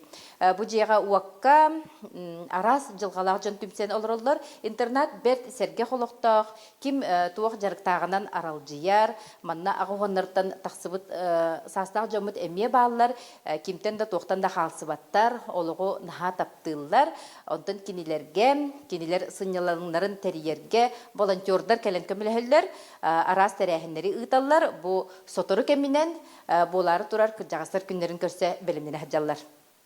Обастовлах Айсен Сергеевич, бу түгәннән туханан бу манна сынyaначылар, онда сынялаңы терьер Джон саналарын тердихтерин багаралар. Вера Никифоровна сери сылын огото, эн бу хатуртагата сынялан кинигә таксан күнгін жылғын бәр сәргәқті кадарын тақсыбыт болуқ бақынде, оның кәпсейді сірі. Ütөкеһинен Айсен Сергеевич, мен окура Вера Никифоровна ден қамағаттын әлеген олықтағабын, сәрі сылын оғытабын. Мен бұл манна февралиттан ағылығыт нәхлене, ветераннарын нәхлене, сәри сылын оғыларын күтті үлелі сығалтат бұтәрілті күнүскү отделение дейіне ағын үлелетер. Бұ манна кәлін бейге 11 қонуққа сынянан бар бұппыт. Бұ бірге сынямы күргіттарым бұ үйері көті тұралылар.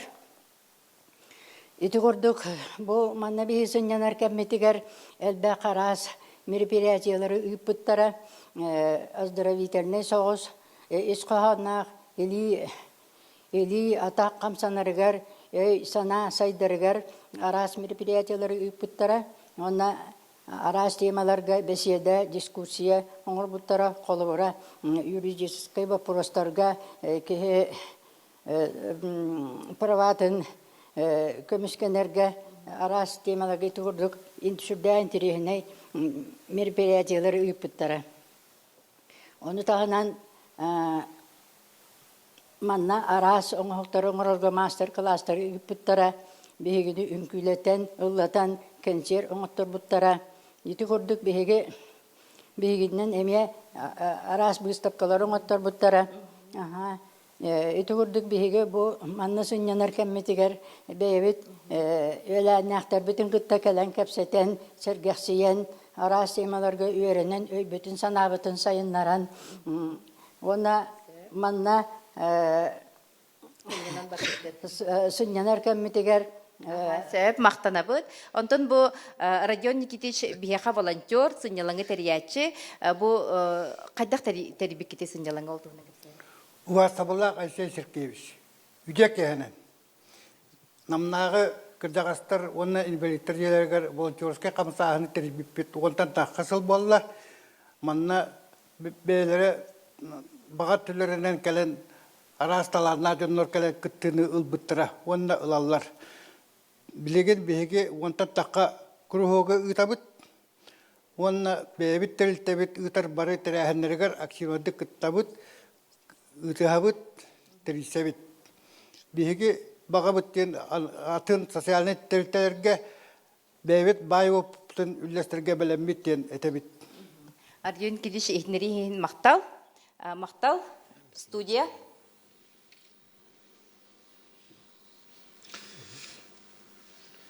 Бастан туран мақтал, ете білген бәртішуе репортажы көрдібіт, намнағы ағастақ жомутолра желереттен. Вот сейчас репортаж, который был показан из Намского дома, где проживают наши представители старшего поколения, да, он показывает, что как коренным образом у нас меняется подход именно в этом вопросе.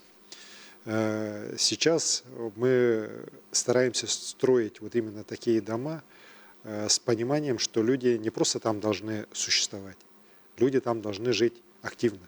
Люди должны, знаете, даже в хорошем смысле, даже дальше развиваться. И вот сейчас же бабушка вот Вера Никифоровна говорит про то, что их не просто какие-то там мероприятия проводят, а учат, в том числе вот юридической защите. А это, кстати говоря, тоже очень важно, потому что сейчас, к сожалению, в эпоху, когда у нас вот тоже кибермошенничество и так далее развито, они же в первую очередь кого жертвами себе выбирают? Именно как раз представители старшего поколения, так, полагая, что они наименее защищены, в том числе и юридически. И вот то, что в этом нашем передовом учреждении социальном делается, я считаю, должно распространяться и на другие наши учреждения социальные. Очень правильный подход, я полностью поддерживаю. Мы будем и дальше такие объекты строить у нас в республике. И я рад, что в рамках федеральных проектов, в том числе вот национального проекта, новые такие здания у нас появляются. Сейчас у нас вот Якутске строится, так, и уверен, мы его скоро достроим. В Мегано-Кангаласском улусе тоже на стадии завершения. Так. И хочу подчеркнуть, что последние годы, благодаря вот целому росту продолжительности жизни, у нас люди стали жить намного дольше, и у нас много сейчас стало долгожителей. Вот телезрителям будет интересно узнать, для меня это недавно тоже самого стало таким очень приятным сюрпризом. У нас в республике сегодня 18 человек, которым уже больше 100 лет. 18 человек. И 1560 человек, я вот даже цифру запомнил, да, которые старше 90 лет. Вот. Это, и как раз нам цифры видны, что это количество вот и тех достаточно серьезно выросло за последние годы. Это говорит о том, еще раз говорю, что у людей растет качество жизни. И самое главное, чтобы, еще раз говорю, мы должны обеспечить, чтобы у людей было активное долголетие. Потому что если они активны, если они имеют возможность вот, общаться, разговаривать, чем-то увлечены, учатся чему-то, то они же помогают и в целом нашему обществу. У кого есть внуки, за внуками смотрят, внуков развивают, правнуков развивают. Даже общаясь между собой, решая какие-то вот свои задачи, они решают, в общем, задачи, которые стоят перед нашим обществом. Ведь старшее поколение – это носители очень таких, знаете, правильных ценностей. Вот те же дети войны, например. Так? И я, кстати говоря, очень рад, что мы, наверное, одними из первых в республике, одними из первых в стране начали вот такую серьезную поддержку детей войны именно уже даже на законодательном уровне. И, безусловно, нам надо их поддерживать, нам надо у них учиться, нам надо с ними обмениваться ихними знаниями. Так? И для этого надо им максимально помогать сохранять активное долголетие. Поэтому уверен, что вот пример такого замечательного, хорошего учреждения, которое у нас в Намском улусе появилось, мы должны распространять и на другие социальные учреждения. Поэтому я здесь поддерживаю то, что было сказано. Алексей Сергеевич, в 2023 году вашим первым стратегическим указом были утверждены меры по борьбе с бедностью. За последние 2 года из зоны бедности на уровень социального благополучия выведено 23 800 человек. Это действительно серьезный результат. Какие цели стоят сейчас перед правительством и какие шаги будут предприняты дальше?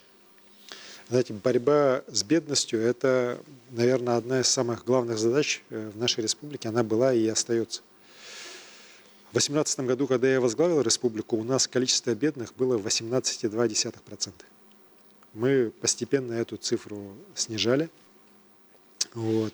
И в моем указе, который подписан, как вы правильно сказали, в 2023 году, сразу после вступления 2-й раз в должность главы республики, стоит задача довести ее до 7,6 к 2030 году.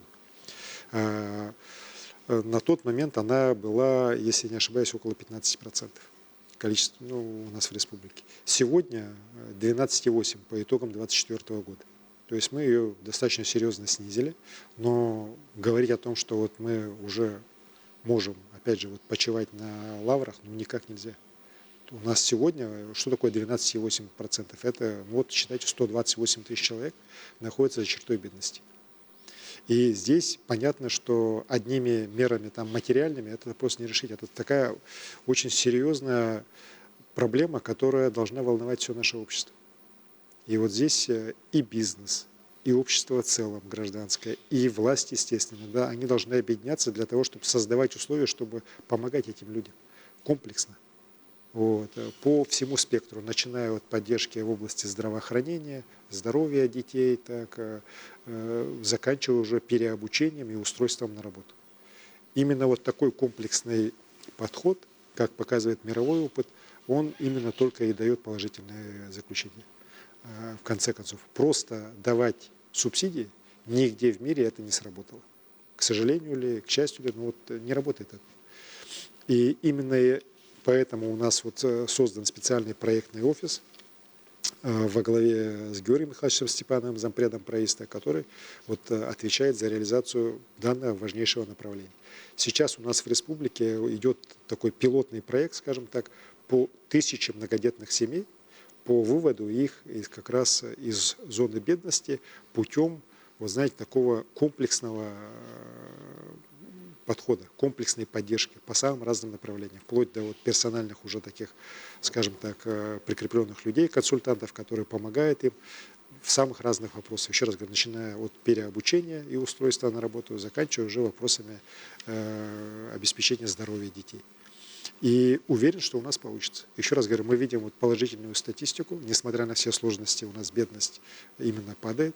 Но здесь, еще раз говорю, решениями просто одной власти здесь не ограничиться. Мы здесь должны, как все общество, все-таки максимально помочь, в первую очередь, себе, для того, чтобы в нашем обществе бедных людей было меньше. Чем меньше бедных людей, тем жизнь будет в целом, она качество жизни вырастает.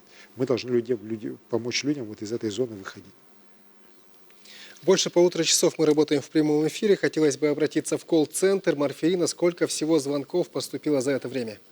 Спасибо. Центр управления регионом по Якутии сообщает, что на данный момент поступило почти 1500 вопросов. И я хочу отметить, к примеру, на предыдущей прямой линии на протяжении всего эфира было задано 1437 вопросов, то есть наши жители активизировались. Задействованы все каналы мессенджера. Это мессенджер МАКС по номеру 914-279-2262, а также чат-бот в Телеграм, это вопрос главе Якутии, и наш колл-центр по номеру 320111. Спасибо. Студия. А мы принимаем следующий звонок. Говорите. Алло, мы вас слушаем. Алло, говорите.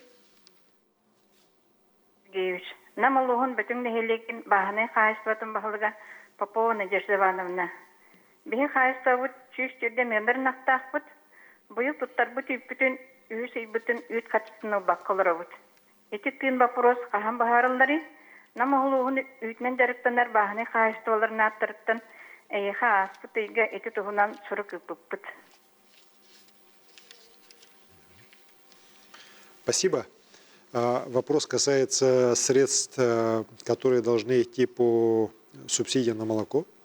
На сегодняшний день у нас субсидия на молоко профинансирована на 65% по республике. Но учитывая то, что в этом году результаты гораздо лучше, чем в прошлом, мы идем где-то с опережением на 5 с лишним тысяч тонн. То есть в прошлом году на этот период было где-то 48, сейчас уже 53 тысячи. Так? Где-то уже процентов 81 уже исполнение есть. И, конечно, вот этот разрыв, он имеется. И где-то в каких-то районах он больше, в каких-то меньше. Но вот 3 месяца, конечно, это многовато. Я переговорю с Минсельхозом и Минфином, чтобы посмотрели по Намскому улусу, что там происходит. Но, еще раз говорю, мы обязательно все эти решения должны выполнить. То есть люди, которые сдали деньги за молоко, они его получат. Да? И еще раз говорю, вот положительное такое уже действие принятого закона о передаче полномочий местному самоуправлению, оно, на мой взгляд, очевидно. Мы сейчас видим, что там, где районы в это дело очень серьезно погружаются, там результат хороший. Мегино-Кангаласский улус, глава Тихонов, так, Дмитрий Иванович, они уже годовой план выполнили. Уже за 100%. А Мегино-Кангаласский улус, на минутку, это один из крупнейших наших сельхозулусов. Так? Хорошие показатели у других районов, которые практически уже подбираются к выполнению плана. И уверен, еще раз говорю, что это как раз в целом показывает, что передача полномочий на уровень местного самоуправления района была абсолютно правильная и оправданная. И наше дело здесь уже поддержать и те средства, которые заложены в бюджете, их полностью довести до непосредственно самих районов. По Намскому улусу я надеюсь, сейчас министр сельского хозяйства наш прямой эфир смотрит, и министр финансов, в принципе, несмотря на все сложности, надо по сельхозникам большие задержки по доведению средств не устраивать. Арсений Сергеевич, в этом году мы отмечали 80-летие Великой Победы. В республике прошли сотни мероприятий в честь празднования этой даты. Давайте посмотрим, как это было. Плечом к плечу с портретами героев в руках по городу проходят многотысячные колонны. Каждый их шаг – дань памяти героизму своих дедов и прадедов. В этом году акция «Бессмертный полк» состоялась в республике впервые за несколько лет. Слава нашим победителям! Низкий поклон им! Свыше 5000 танцующих пар кружатся в вальсе Победы. Под звуки музыки жители Якутска в стилизованных костюмах военных лет словно возрождают историю. Акция стала самой массовой по количеству участников по всей России. В честь 80-летия победы в Великой Отечественной войне в Якутии организованы множество мероприятий. Особое значение имело открытие памятника первому герою Советского Союза из якутского народа – Федору Попову. В парке Победы была установлена памятная арка «Якутск – город трудовой доблести». Увековечить память о подвиге земляков за пределами республики. Монументы, посвященные нашим героям, устанавливают в рамках проекта «Бастионы памяти». Открытие первых плит состоялись в местах кровопролитных боев в Волгоградской и Новгородской областях. В обнаружении захоронений воинов активное участие принимают отряды поисковиков. Знали люди, что стаскивали убитых по приказу немцев местные жители. Я думаю, что еще не одна такая воронка там есть. Просто искать надо. Память о героизме наших предков сохраняется не только в камне. Она продолжает жить в сердцах людей. Для молодежи подвиг воинов остается примером. Сегодня это доказывают юноармейцы, активно принимающие участие в мероприятиях и акциях к юбилею Победы. Это память наших дедов, людей, которые отстаивали нашу родину. Приоритетной задачей для республики является всесторонняя поддержка ветеранов. В преддверии праздника каждому участнику Великой Отечественной войны была выделена единовременная выплата в размере 2 миллионов рублей. Она является самой крупной, которую предоставляют сегодня в России в честь памятной даты. Руководитель нашей республики Арсений Сергеевич и его команда работает в интересах народа. И желаем им дальнейшего успеха. Героически сражаются в зоне специальной военной операции потомки победителей. Участник СВО, член легендарного экипажа танка Алеша Филипп Евсеев получил звание Героя России на Курской земле. На месте крупнейшего танкового сражения, участие в котором принимал его дед. Ваш дед участвовал на Курской дуге. Здорово. Вот это и есть связь поколений, это и есть наш генетический код защиты Отечества. В настоящее время в Якутии уже 12 героев России, отличившихся за боевые заслуги в зоне специальной военной операции. Защита Родины всегда была и остается священным долгом. Победа в Великой Отечественной войне 80 лет назад стала символом мужества и стойкости. День Победы объединяет весь многонациональный народ России. Юбилейный год был объявлен президентом страны Владимиром Путиным годом защитника Отечества, а в Якутии указом главы республики – годом защитника Родины. Это дань уважения великим ратным подвигам предков и всех, кто сегодня защищает страну. Арсений Сергеевич, участниками мероприятий 80-летию Победы стали сотни тысяч якутян. Ключевые торжества и главные события уже состоялись. Как оцениваете их проведение? Все ли получилось? И что, на ваш взгляд, особенно важно было передать молодежи через именно патриотические мероприятия? Я уверен, что память о Великой Победе – это одна из таких главных скрепляющих наше общество скреп, как это называется. И, конечно же, то, что в этом году в нашей Якутии сотни тысяч человек принимали участие в самых разных мероприятиях, для меня это вообще не стало чем-то сюрпризом. Я был уверен, что якутяне все как один будут очень активно от мала до велика, от малых поселков до крупных городов самое активное участие принимать. И так оно и получилось. И это, и, конечно, непосредственно сами мероприятия 9 мая, и ход подготовки к ним, и различные уже памятные даты, тоже окончание Второй мировой войны, победа над империалистической Японией. Все они прошли на очень высоком уровне. И вот наш президент правильно сказал, это память поколения, это генетический код. И он помогал нам всегда в самое сложное время, которые бывали у нашего государства, он помогает нам и сегодня сражаться за справедливость, сражаться против фашизма. И в этом году мы, конечно, максимально окружили заботой наших ветеранов и участников Великой Отечественной войны, которых у нас, к сожалению, осталось совсем мало. Вот сегодня у нас 8 их осталось в республике. Это и вдовы участников войны, это ветераны тыла, это узники концлагерей, это вот дети войны. И, конечно, наш святой долг их окружить заботой, пока они вот вместе с нами, максимально получать от них вот ту связь, получать то, что вот называется связью поколений, связью времен, для того, чтобы наша молодежь училась на этих лучших примерах. Одним из таких проектов вот является проект «Бастионы памяти», о которых тоже сейчас вот в ролике было. Я этот проект озвучил в своем прошлогоднем послании Государственного собрания Илтуман. В местах, где были наиболее жестокие бои Великой Отечественной войны с участием жителей Якутии, мы сейчас ставим обелиски, ставим памятные плиты. И первую мы такую поставили такой обелиск на Мамаевом кургане в канун Дня скорби и печали 22 июня. Мы поставили 21 июня на Мамаевом кургане в Сталинграде, где было одно из самых великих кровавых таких сражений всей войны, где мы нанесли смертельный удар фашистам. Далее второй появился на озере Ильмень, который тоже для нашего народа, для нашей Якутии звучит как место и трагедии, место и воинского такого подвига. До сих пор находят остатки бойцов. И вот как раз говорили о том, что с огромной вероятностью это вот как раз эти останки, это тех воинов, якутян, которые погибли в тот страшный день, когда в один день несколько сотен якутян как раз спало смертью храбрых, сражаясь за наше Отечество.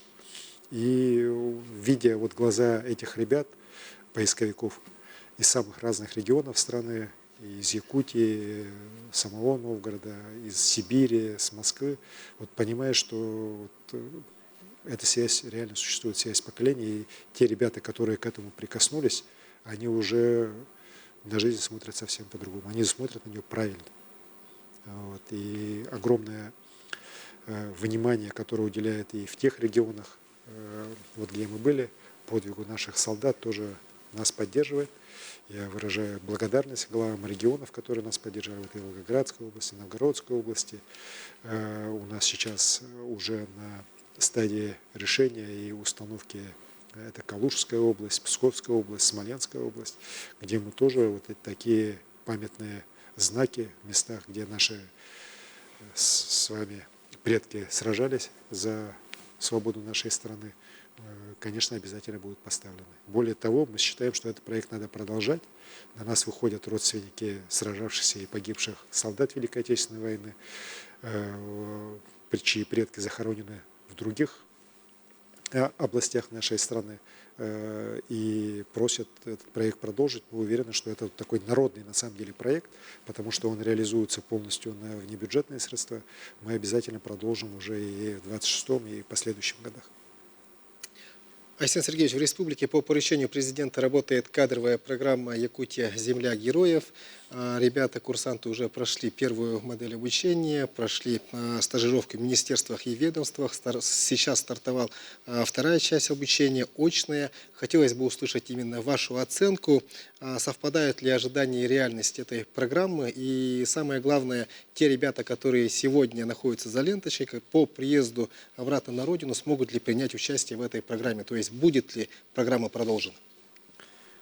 Сразу начну вот с последнего вопроса. Эта программа обязательно будет продолжена. Она будет многолетней программой, потому что для нас, конечно, очень важная задача в целом в стране и у нас в регионе как раз вот интеграция наших ребят, которые сейчас проливают кровь за нашу родину, их интеграция в управление.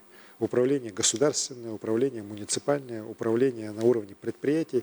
Потому что я уверен, что эти люди должны в будущем управлять и страной, и нашими регионами. Потому что они вот не только словами, но и делом доказали, что такое защищать Родину. И, конечно, наша задача их подготовить максимально к решению этой задачи. Потому что большинство из них опыта государственного управления, муниципального управления не имеет. Это касается и участников федеральной программы, это касается участников региональных программ, в том числе нашей.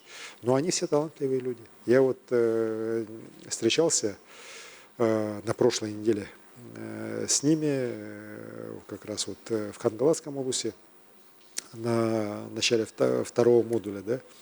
Но они уже проекты сделали, они уже проекты защищают. Пусть эти проекты, может быть, не идеальны, да, с точки зрения каких-то управленческих подходов, но, по крайней мере, люди уже, которые раньше этим серьезно не занимались, уже вот за короткий период смогли найти возможности и подготовить презентации по очень таким, на самом деле, для нас важным вопросам. И я их поддержал, и сразу видно, что вот там, где в том числе и наставники неравнодушно относятся к своим подопечным, где они работают с ними, есть хороший результат. Да? Например, Ан Михаил, так, служба спасения, вот с ним, у него наставник Дмитрий Ильич Садовников, видно, что он его реально вот много показал. Ан сам по себе человек такой талантливый, понимающий эту всю службу, а вот благодаря работе с первым заместителем председателя правительства, он сейчас видно, что уже раскрывается очень интересный, хороший проект по развитию службы спасения в районах, он уже предложил. Так.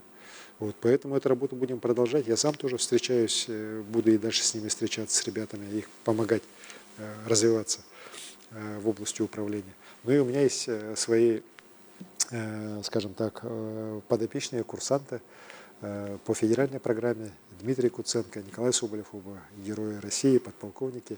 Сейчас мы с ними тоже вот отработали, они все лето, осень стажировались у нас. Сейчас поехали дальше на второй модуль. Может быть, уже назначение начнут получать так, на какие-то должности региональные, федеральные. Но при этом они, конечно, будут и дальше в поле нашего внимания, так же, как и Игорь Юргин, которого я вел как курсанта первого потока.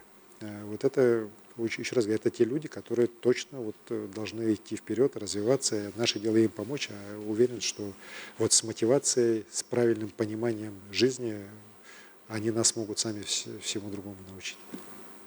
Александр Сергеевич, Якутия активно помогает в восстановлении Донбасса, строит, реконструирует важные объекты. К нам поступило видеообращение из подшефного города Докучаевск. Давайте его посмотрим. Уважаемый Александр Сергеевич, спасибо вам за восстановление нашего города, особенно за спортивный комплекс «Юность». После открытия мы уже успели набрать спортивную форму, поэтому предлагаем вам провести совместные соревнования с вашей командой из вашей республики. Спасибо. Очень такое неожиданное обращение, но правильное.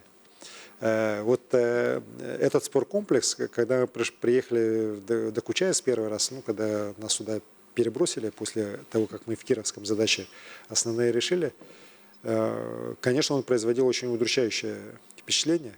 Было видно, что он когда-то в свое время был очень большой, хороший, но, к сожалению, последние годы он стоял заброшенный, закрытый, и, конечно, такое очень нехорошее было впечатление.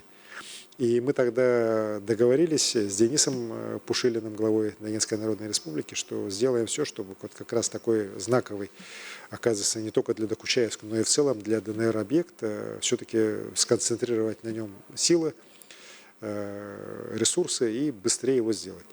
И наши строители, надо отдать им должное, они с задачей справились досрочно, они то, что было расписано на 2 года, сделали практически за год, так, с небольшим.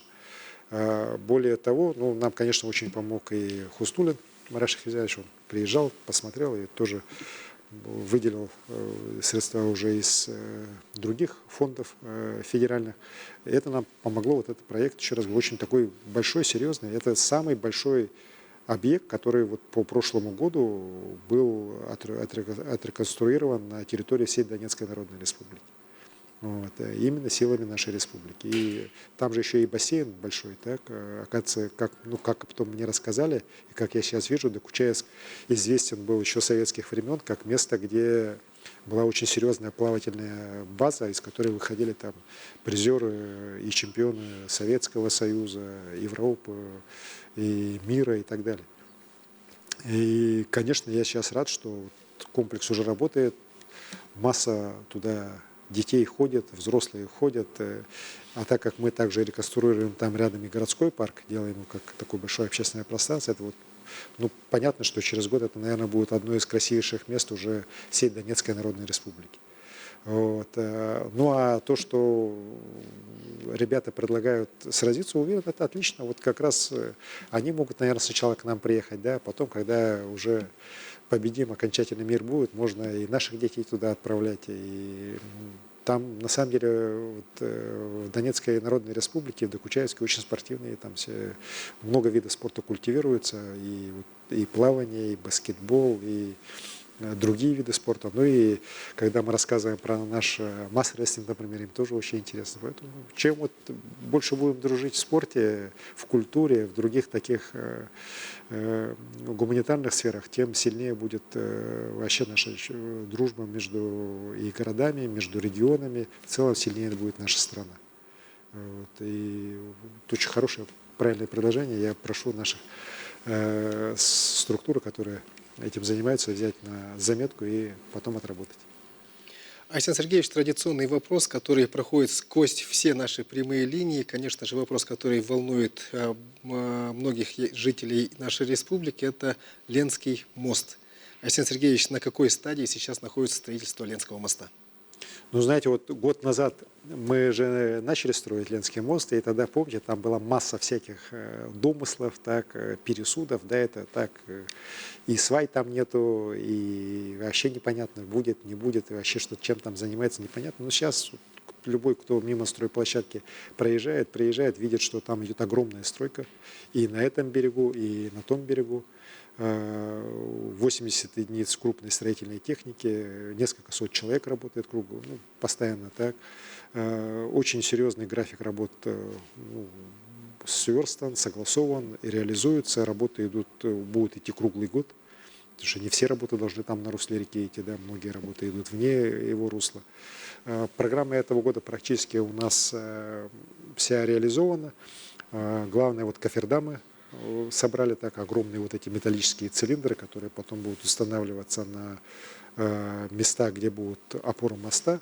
В них будет внутри забиваться там десятки свай мощных, так, потом уже этот цилиндр потом будет разбираться даже. Так. Ну, там, когда мостостроители начинают рассказывать, там, конечно, понятно, что технологии это крайне уникальные, серьезные, редко применяющиеся вообще у нас в стране, ну и в мире это только, ну, еще раз говорю, не так часто применяется, но с учетом вот особенностей нашей реки, великой реки, с ее течением мощным, с ее перепадами высот, с нашими температурными особенностями, решения, которые ведущие проектные институты страны разработали, они на самом деле будут здесь у нас реализованы. И когда вот доведем до конца, я считаю, что там по очень многим показателям этот мост будет точно, ну, вот, уникальный. Вот. Уже само по себе вот его строительство вот сейчас так, уже по своему всему уникальном месте строится. Так, в таких местах, на такой реке, с такими перепадами температур, мосты подобного масштаба в мире еще никогда не строились. Вот. В этом году на левом берегу здесь уже одна из опор моста, вот крайняя, будет уже строиться для эстакады. На той стороне сейчас там вот проезды, отсыпка идет для эстакад. В следующем году кофердамы должны быть уже установлены на самом русле реки. То есть все идет по плану. Конечно, такое, это еще раз говорю, стройка мирового масштаба.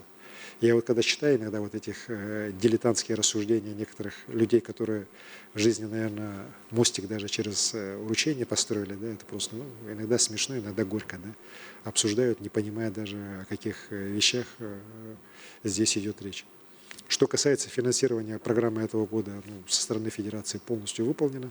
Надеемся, что и мы со стороны республики вот после окончательных согласований некоторых параметров с федеральным центром тоже будет полностью исполнено. Поэтому идем вперед, тут останавливаться уже, как говорится, нельзя, да и некогда останавливаться, надо идти вперед, мост строить. Александр Сергеевич, вы уже давали свою оценку сентябрьским выборам органов местного самоуправления. А как, по вашему мнению, повлияет на систему выборности и дальнейшая реализация реформы местного самоуправления в республике? Я считаю, что после того, как была поддержана российским народом изменение Конституции Российской Федерации в 2021 году, когда была провозглашена единая система публичной власти, конечно, реформа местного самоуправления, она абсолютно назрела. Вот, и поэтому был принят соответствующий федеральный закон. При этом хочу отметить, что после достаточно серьезных дискуссий было принято решение, что формирование самой системы местного самоуправления в регионах отдается уже, как говорится, самим субъектам. Сам субъект определяет, какое у него будет самоуправление местное. И с этой точки зрения многие регионы сейчас, мы видим, переходят на одноуровневое местное самоуправление, на уровень, когда муниципальные округа создаются, без отдельных на уровне поселков органов местного самоуправления.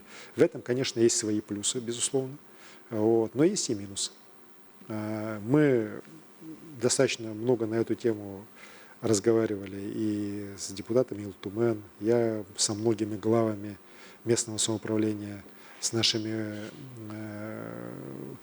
общественниками, с руководителями республики прошлых лет тоже разговаривал, советовались, да, потому что разные были мнения. Да, и еще раз говорю, с точки зрения простоты управления, одноуровневая модель, она, конечно, гораздо более выигрышная.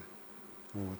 Но принимая в учет наши традиции, нашу сложившуюся систему территориально-административного отделения, нашу удаленность многих населенных пунктов от районных центров, когда между ними не десятки, а многие сотни километров, так, и когда для решения каких-то задач на местном уровне абсолютно необходимо наличие там органа местной власти. Мы приняли решение, что у нас в республике двухуровневая система местного самоуправления остается. И поэтому, когда сейчас, опять же, некоторые не очень умные люди пытаются народу сказать, что вот, все, конец местному самоуправления больше нет, у нас все изменяется. Да у нас вообще ничего не меняется в республике. У нас как было 2 уровня местного самоуправления, так и осталось. Как были органы местного самоуправления на уровне наследников, так и они останутся. Как были у них там свои полномочия, так они у них и остаются. Вот. Ничего не меняется. Вот с точки зрения самого каркаса. Другой вопрос, что сейчас уже на федеральном уровне определено, что главы административных центров субъектов, то есть в нашем случае Якутска, они избираются советом депутатов городским по представлению высшего должностного лица региона. То есть я представляю кандидатуры в Гордуму города Якутска, и оно уже соглашается с этой кандидатурой или не соглашается. Вот. А можем предложить 2 кандидатуры, чтобы они выбрали лучше. Это уже, как говорится, мы должны уже на уровне субъекта решить. Вот. А вот по уже главам районов и главам, например, поселков, мы должны принимать уже решения сами, так как нам эту систему создать, как нам эту систему дальше ее трансформировать или менять. Было много разных мнений, и вот сейчас основная идея, которая поддерживается абсолютным большинством и людей, населения, и главами, и депутатами, о том, что главы районов также должны избираться районными советами по представлению главы республики, а уже главы поселков должны избираться поселковыми советами по результатам работы конкурсной комиссии. А конкурсная комиссия уже должна формироваться на паритетных началах главой района и уже непосредственно самим поселковым советом. Я считаю, вот такая модель, которая во многих субъектах существует и очень хорошо себя зарекомендовала для наших условий, абсолютно понятная, ясная. И вот если говорить об изменениях, то здесь, конечно же, резко, просто очень резко возрастает роль депутатов. У нас не секрет, во многих поселках особенности, да, найти депутатов даже бывает трудно, так, чтобы избрались. Вот, люди не хотят. Вот. Но сейчас именно от депутата будет зависеть очень много. У них реально появляется вот то, что называется властью. От них реально зависит, как будет меняться жизнь в их поселке.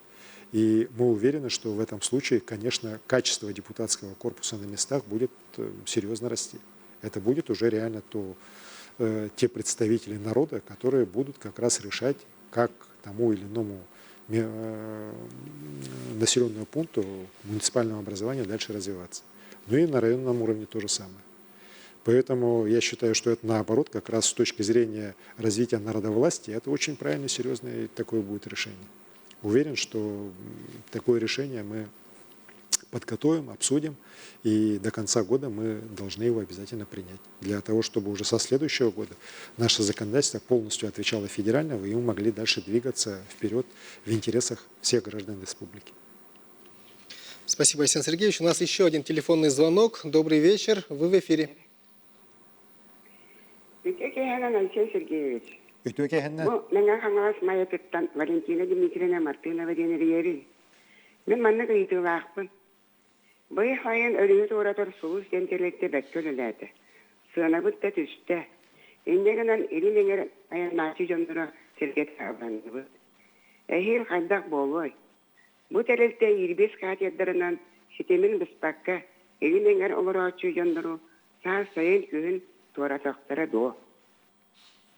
Махтал Болон, Валентина Дмитриевна. Вопрос от жительницы села Мая, Валентина Дмитриевна, о перевозках через реку. Вот, потому что пока мост строится, да, все равно перевозки через реку будут востребованы.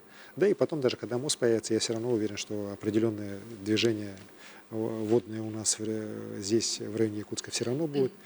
И в этом году появилась компания «Сулус», на Кангалском устье, которая составила очень серьезную конкуренцию традиционным перевозчикам, которые многие годы здесь уже работали. Так? И я всегда говорю, конкуренция – это всегда хорошо. Она к чему привела? Она привела к снижению цен. Конечно, недовольных много, да?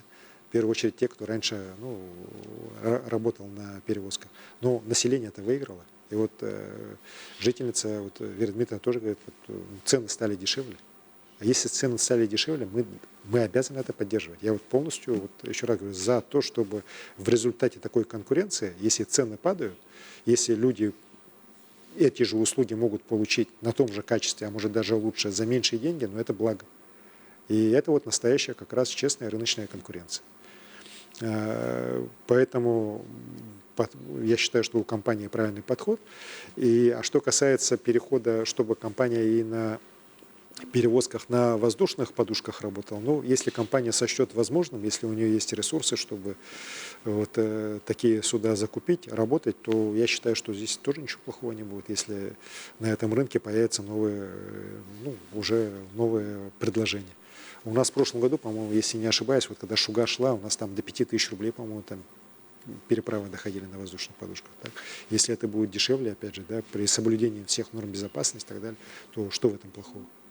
Кстати говоря, хочу сказать, что у нас вот как раз в скором времени эти же перевозки начнут работать. У нас на станции Намыф, в 203-м, там сейчас как раз заканчивают уже обустройство железной дороги Якутии такого, уже современного пункта ожидания, скажем так, теплого, с комнатой матери ребенка и так далее. То есть уже такой современный, тоже соответствующая уже логистика тоже появляется, так, для вот этого бизнеса, что в наших условиях тоже очень востребовано.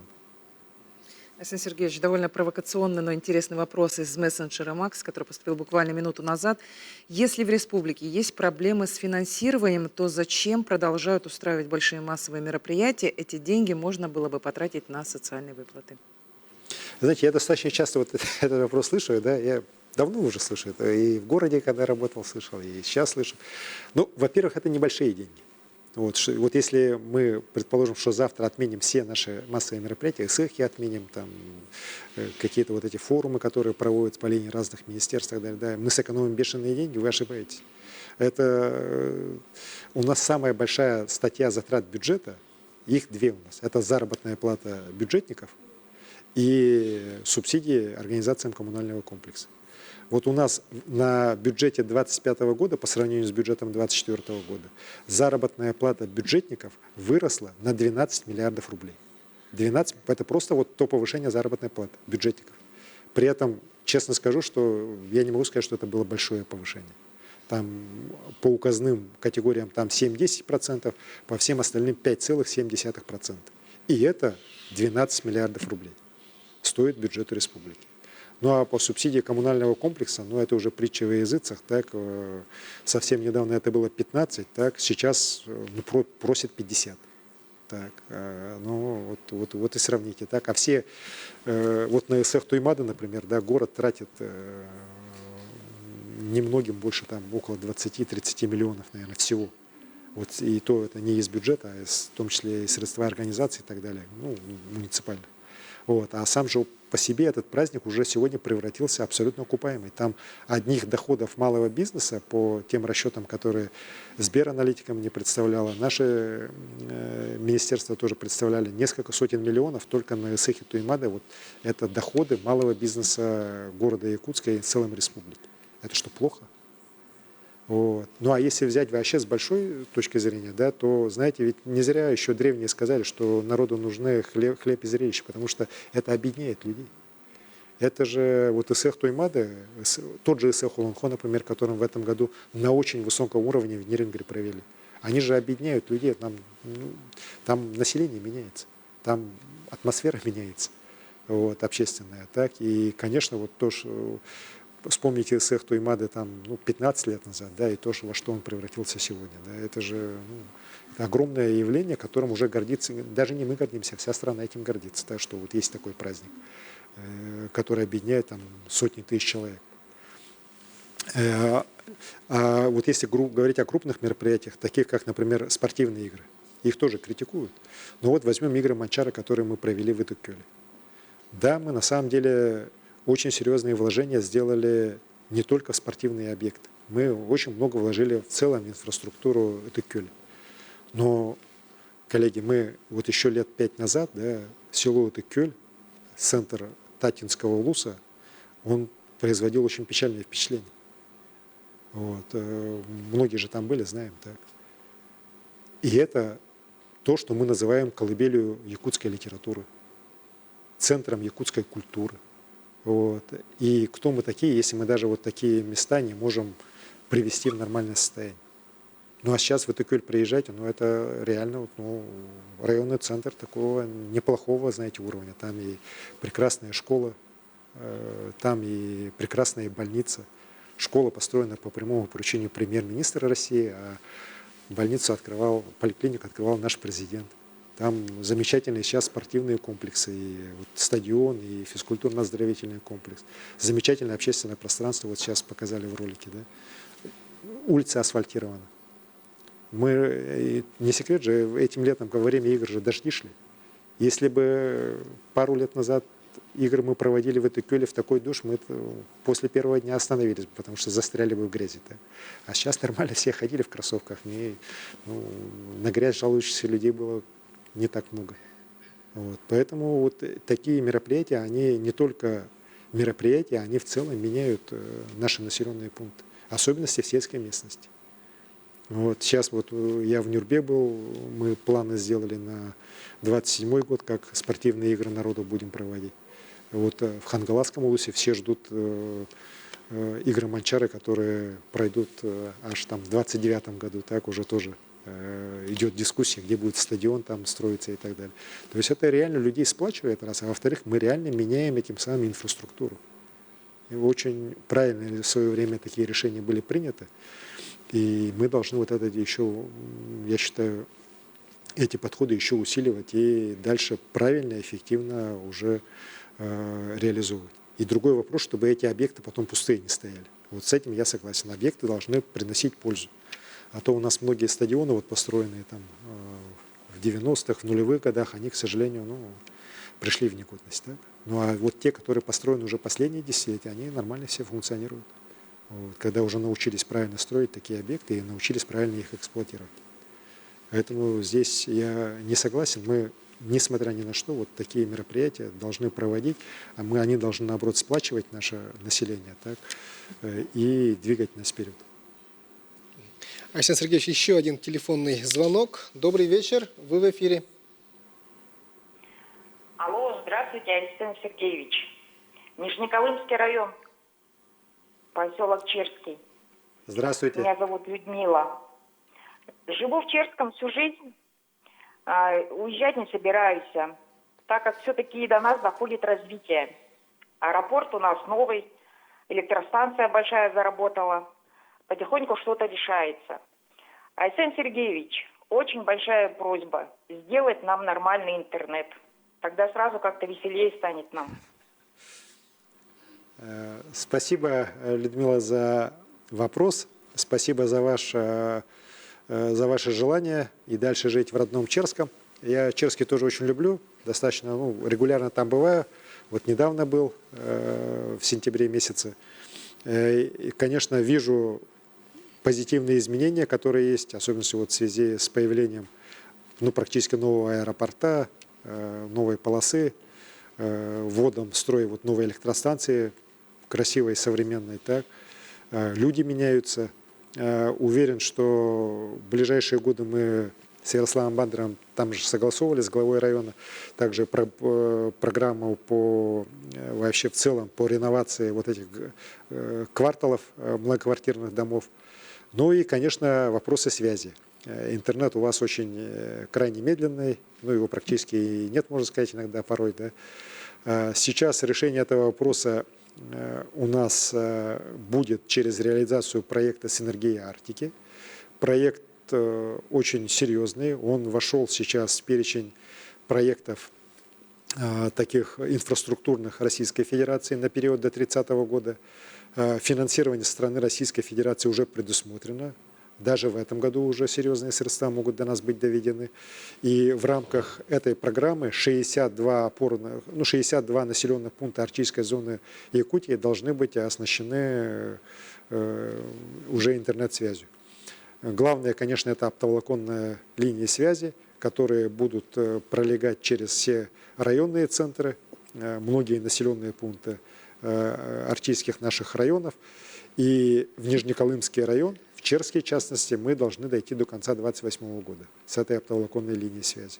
Ну и там она будет закольцовываться с Северным морским путем, с Чукоткой она будет также связываться. Ну, в общем, такой достаточно серьезный, грандиозный план по прокладке новых магистральных линий связи у нас в стране реализуется именно в нашей республике.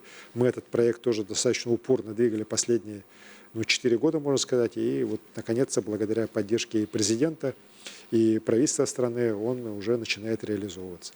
Поэтому очень надеюсь, что интернет вот, до конца 2028 года уже точно у вас оптоволокно появится, все будет летать. Просто некоторые с печалью мне говорят, что вот в Черском, когда сейчас по улицам ходишь, видишь, что очень много детей на улице играет. Вот, и многие говорят, вот сейчас интернет придет, все дети будут сидеть в телефонах, на улицах никого не будет. Но хотелось бы, что все-таки, несмотря на появление интернета, детей на улицах не только Черского, но и других наших населенных пунктов все-таки становилось больше. Александр Сергеевич, в МАКС приходит большое количество сообщений про ремонт автодорог, и самыми популярными являются вопросы о дорогах Мухтуя и Колыма. Ну, понятно, потому что это наиболее такие у нас загруженные дороги, и Мухтуя, и Колыма, к ним достаточно большое внимание. Вот по Мухтуе хочу сказать, ну, она пока у нас региональная дорога, мы сейчас ведем активно ее реконструкцию. По нашим планам, до конца 2028 года мы должны ее полностью реконструировать, дорогу Мухтуя. Сейчас туда заходят новые подрядчики, вот, и как раз мне пишут вот, многие жители республики. Вот сегодня один мой хороший знакомый написал, что вот новая компания, которая там начала работать, там, по-моему, сеть-Т зашло, вот на ее участке уже очень разительно в сторону, в лучшую сторону, например, картина изменилась так лучше. Ну и по другим участкам тоже хорошие подрядчики заходят, поэтому по Мухтуе вот та печальная картина, которая была последние годы, она, я уверен, изменится. Вот. Ну и если говорить вообще о перспективах, мы сейчас ведем очень большие работы все-таки, чтобы Мухтуя потом была передана в федеральную собственность, ну и в дальнейшем это стало составной частью автодороги Вилюй. Вот. По Колыме хочу сказать, что здесь работы тоже не будут останавливаться. В той же вот программе по инфраструктуре опорной Российской Федерации как раз дорога Колыма и ее реконструкция входит. И мы надеемся, что в ближайшие годы темпы все-таки реконструкции ее, так, они не будут замедляться, как это произошло последние годы, а наоборот ускорятся. Вот и в Татинском улусе, и в Тампонском улусе так работы будут идти, и в Аймиконском районе. Ну и, конечно же, сейчас тоже мы достаточно активно обсуждаем это строительство моста через Алдан. Тоже, который крайне нужен для и этой дороги, ну и с точки зрения вот как раз соединения Магаданской области, нашей восточной части республики уже с другими регионами, в том числе нашей страны. Александр Сергеевич, вы сегодня уже 2 раза говорили про ЖКХ, но все-таки надо, мне кажется, остановиться на этом вопросе, потому что несколько вопросов приходит на эту тему. Например, пишут конкретно вот с большими буквами, что происходит с ГУП ЖКХ. Читаем разные новости, волнуемся. Это единственное предприятие, которое обеспечивает теплом наше село. Вот самое главное в этом вопросе, это последнее, так, то, что ГУП ЖКХ обеспечивает теплом все село. Соответственно, это для нас стратегическое предприятие. И мы в последнее время очень серьезно подходим к вопросам его дальнейшего функционирования. С точки зрения производственной деятельности ГУП ЖКХ на сегодняшний день все поставленные задачи решил. То есть везде завоз обеспечен, все котельные заработали, тепло везде подано. Так? То есть для потребителей тепла ничего не должно измениться. Другой вопрос, что, конечно, финансовое состояние ГУПа, оно оставляет желать лучшего. Оно и раньше было таким, знаете, мягко скажем, не лучшим, да, и 10 лет назад, и 8 лет назад, и 5 лет назад. Но вот последние годы ситуация достаточно серьезно ухудшилась. С чем это связано? Ну, во-первых, вот эти субсидии коммунального комплекса, их нехватка в бюджете в прошлом и в этом году, она реально по ГУПу ударила. А во-вторых, это высокая процентная ставка, ключевая Центробанка, привела к тому, что на завоз компания вынуждена привлекаться уже, если раньше там по 10% годовых брали, то сейчас в этом году там 26% годовых. Учитывая объемы, которые ГУП завозит, да, разово, это вот эти процентные ставки, конечно, огромные цифры составляют. И, безусловно, здесь и правительство сейчас должно очень серьезно ГУПом ЖКХ заниматься. Я коллегам уже не раз делал замечание, что все-таки как-то ГУП сам по себе, МинЖКХ само по себе, правительство само по себе, а в конечном итоге могут пострадать люди. Вот этого допустить никоим образом нельзя. При этом еще есть и вопросы, вот, связанные не сколько с ГУП ЖКХ, а связанные именно с этими субсидиями коммунального комплекса и их размером. Потому что та комиссия, которая была создана по моему распоряжению, которая начала работать, она на самом деле, вот сейчас ее результаты я уже получаю, часто встречаюсь с членами комиссии и вижу, что у нас есть очень много возможностей реально вот эти субсидии снижать, в том числе через более активное инновационное как раз развитие этой отрасли. Мы не должны привязываться к единой модели, которая нормально работала там, скажем, 50 лет назад, да, и считать, что вот система отопления централизованная, она должна быть вот такой и никак по-другому. Ведь газификация, она сегодня позволяет нам как раз очень серьезно децентрализацию проводить, когда у каждого частного дома будет, ну, и это и делается, свой ввод, своя печь, да, газовая для отопления. И когда для каждого объекта, в том числе социальных объектов, могут быть мини-котельные, так называемые котлы наружного размещения. Вот. И это вот сейчас уже при поддержке бизнеса, при поддержке народных депутатов, в частности вот Федорова Виктора Николаевича, в Горном Улусе начинает реализовываться. Мы с Виктором Николаевичем разговаривали, и с Никитой Викторовичем разговаривал, я с главой района. Он у нас тоже очень прогрессивный глава, и недаром вот Горный район у нас в рейтинге инвестиционном каждый год занимает первое место. Не город Якутск, там, не какие-то другие промышленные районы, да, а именно Горный район. И вот он поддержал, и сейчас такой проект реализуется, мы посмотрим. Тогда у нас в тех населенных пунктах, где есть газ, мы, в принципе, можем уйти вообще от ГУПа ЖКХ. То есть, фактически, мы будем уходить от субсидий ОКК. А они у нас по газифицированным населенным пунктам составляет, если не ошибаюсь, сумму порядка 10 миллиардов рублей. Вот. То есть, этим надо заниматься. Мы просто, к сожалению, вот, и это большой недочет правительства, ну, тому есть и объективные там объяснения, это и ковид, и вот начало специальной военной операции, но этим не занимались. Вот в 2020, 2021, 2022, 2023 годах.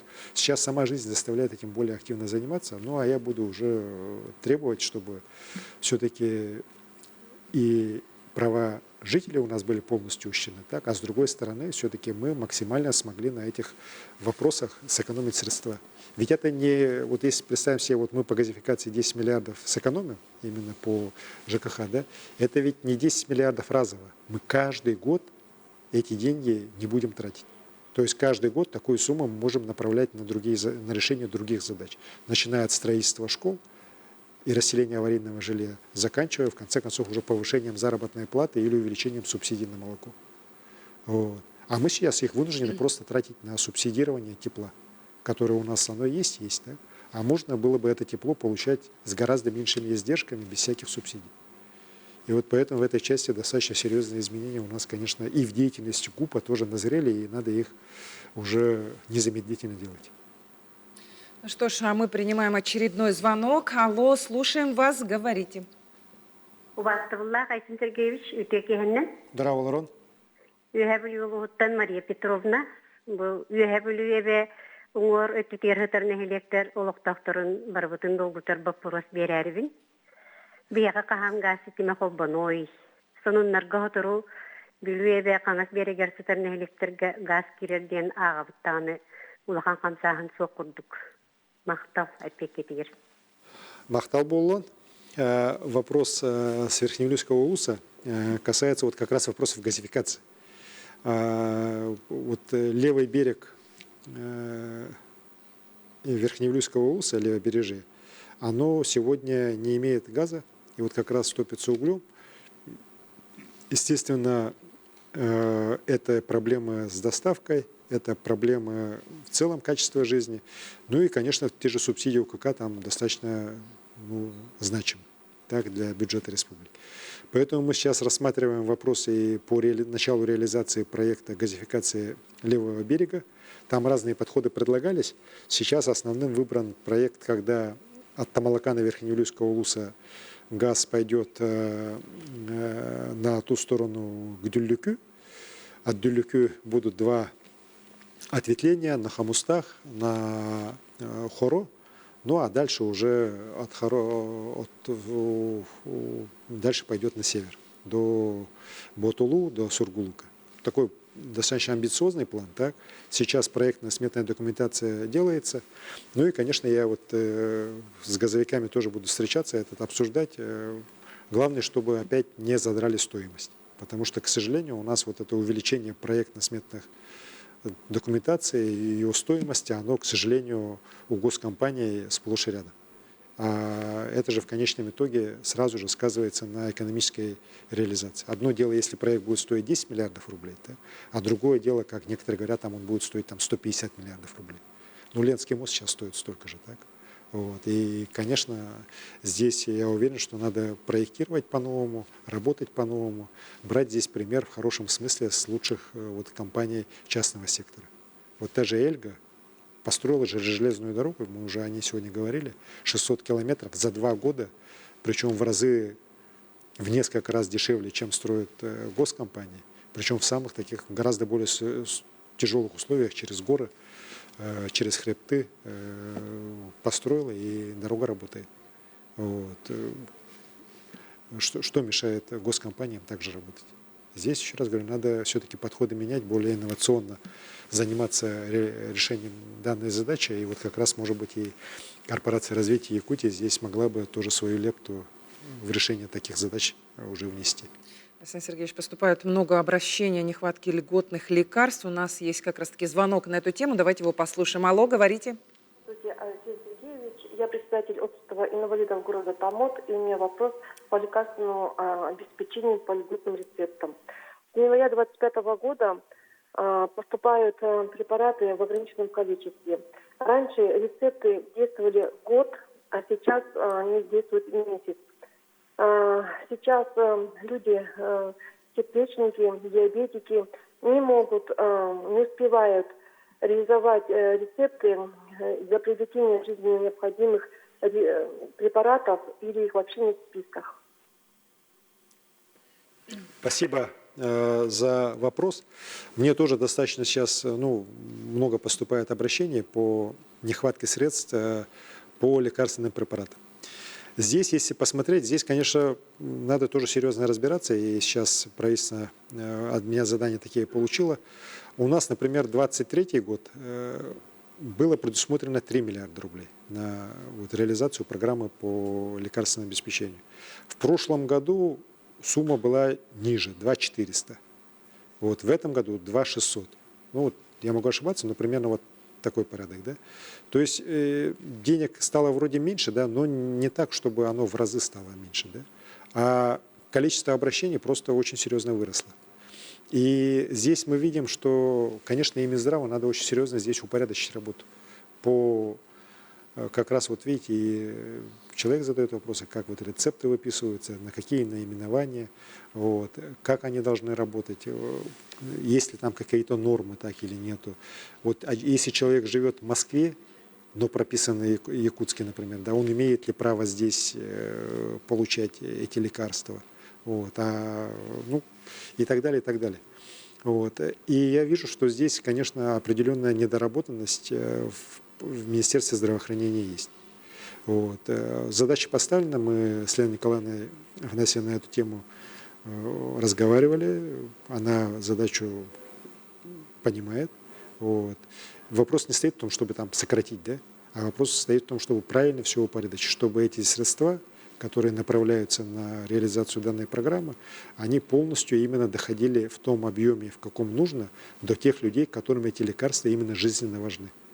А у нас, к сожалению, даже по городу Якутску, вот тот же перечень, если взять этих лекарств, которые выдаются, даже их стоимость между больницами различается на десятки процентов. Вот. Ну, здесь же понятно, что мы не можем этого допустить. И сегодня вот как раз тоже я уже ставил вопрос, и, насколько я знаю, министерство занимается, все-таки вопросы централизации закупок лекарств, да, они тоже должны быть правильно решены. Мы вообще должны научиться все-таки с бюджетными средствами работать правильно, эффективно. То есть достигать меньшим количеством больших результатов, а не просто ими разбрасываться. И еще раз говорю, вот, когда внутри одного города одно и то же лекарство стоит намного где-то дешевле, а где-то дороже, да, ну, и притом и туда идут деньги государства, но это точно даже с точки зрения надзорных органов вызывает ряд вопросов. Александр Сергеевич, завершается пожароопасный сезон. В этом году мы заметили совсем другую динамику. Многие пожары тушились в первые сутки. Мы заметили, вот жители многих районов в этом году практически не было или вообще не было дыма от пожаров. Да? Вот как удалось добиться таких результатов? Ну, мы недавно с Дмитрием Ильичем Садовником обсуждали это, так, и пришли к выводу, что этот год реально, наверное, лучший за многие десятилетия именно с точки зрения борьбы с лесными пожарами.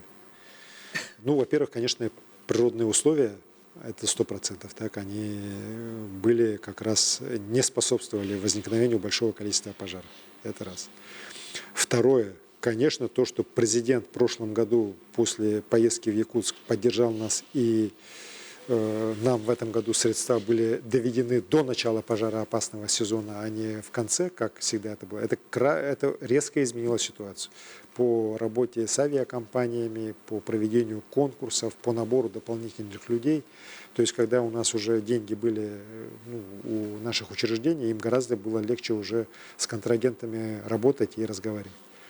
В итоге также и правильно проведенные работы по вызову дождей, особенно вот по весне, когда пожары начали разгораться в мае месяце, да, мы тогда рано вызвали вот этот самолет, и он начал работать и помог как раз сбить ту волну по весне.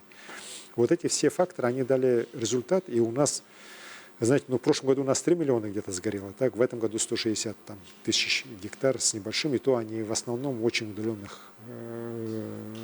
местах.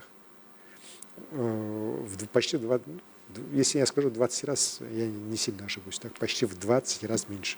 Это вообще исторический минимум, ну, вот с тех пор, как из космоса начали вот все территории смотреть по пожарам. Вот эта величина. Далее, правильно говорите, у нас оперативность тушения в первые сутки, она резко выросла.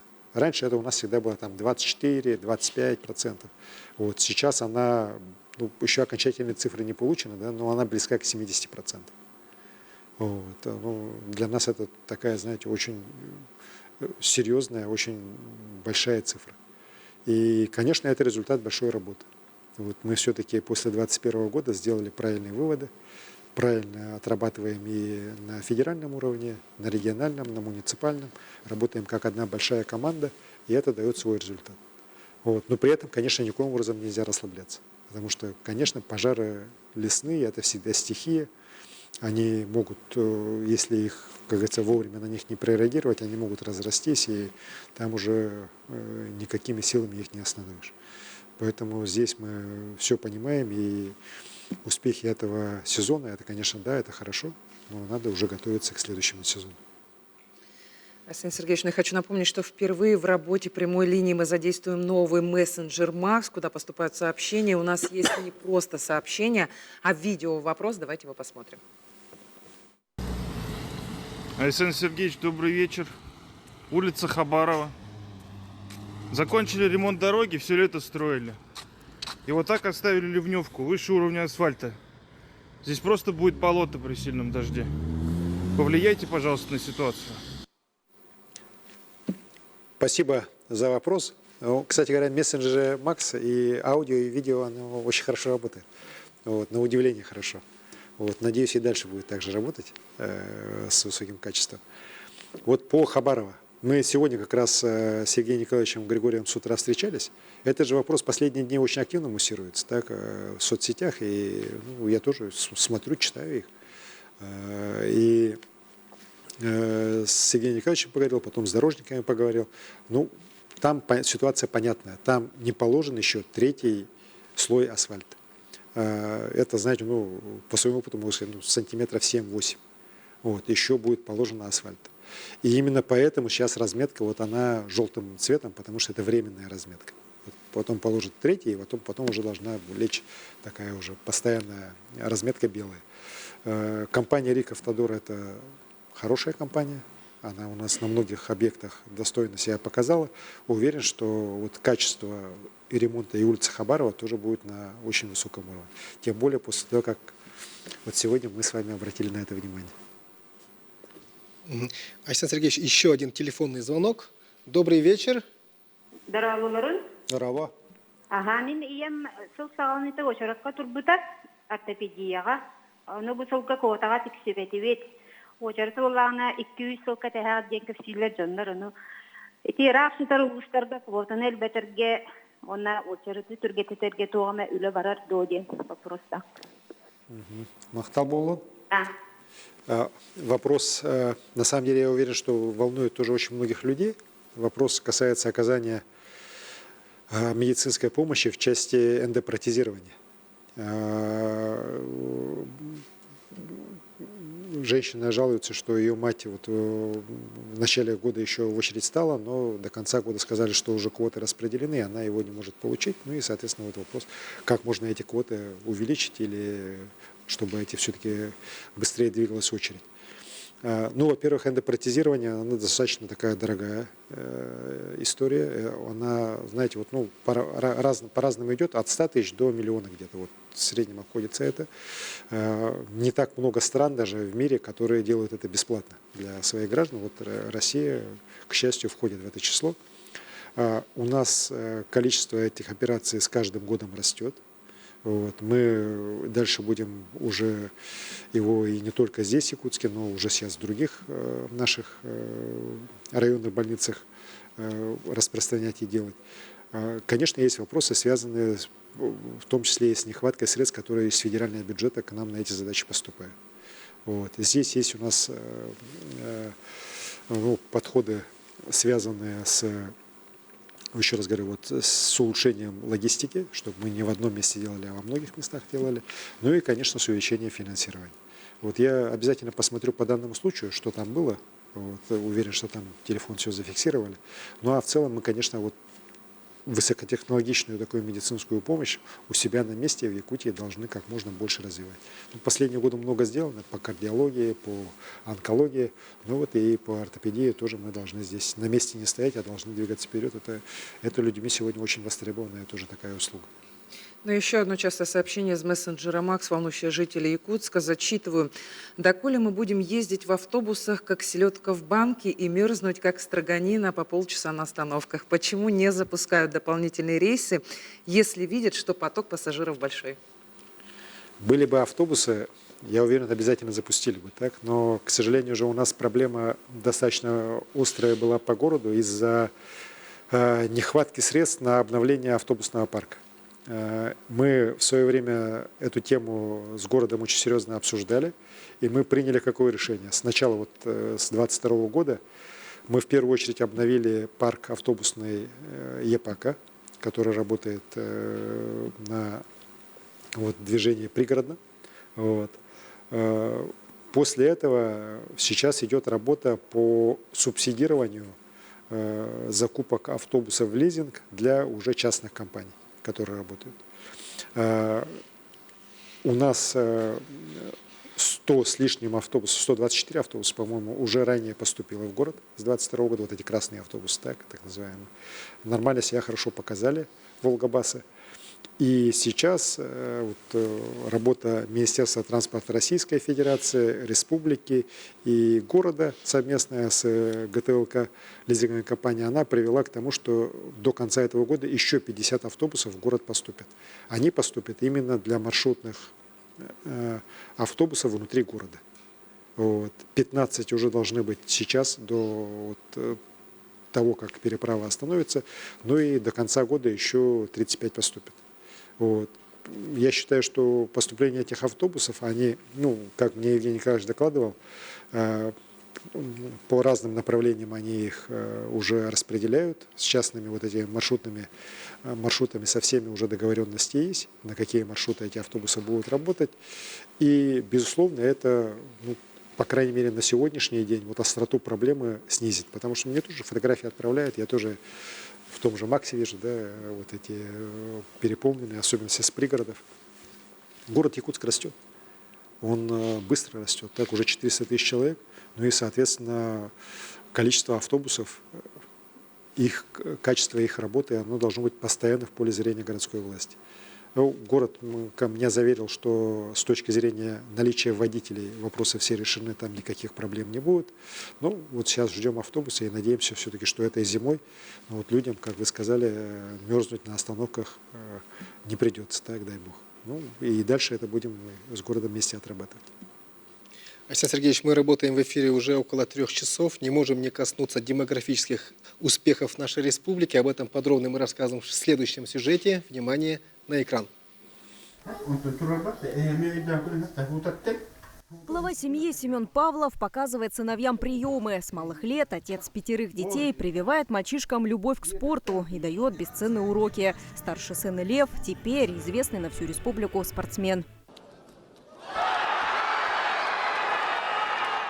Самое главное, гордость, что я детей своих привлек к спорту. Павловы живут в селе Сумтар. У каждого в этой большой семье есть свое увлечение. Как многодетная семья, они получили земельный участок, на котором построили дом, где у каждого есть простор для занятий. В республике действуют более 50 различных видов социальных мер поддержки, направленных на повышение благосостояния семей с детьми и сохранение традиции многодетности. Объем финансирования на поддержку материнства и детства за последние 6 лет увеличился более чем в 8 раз.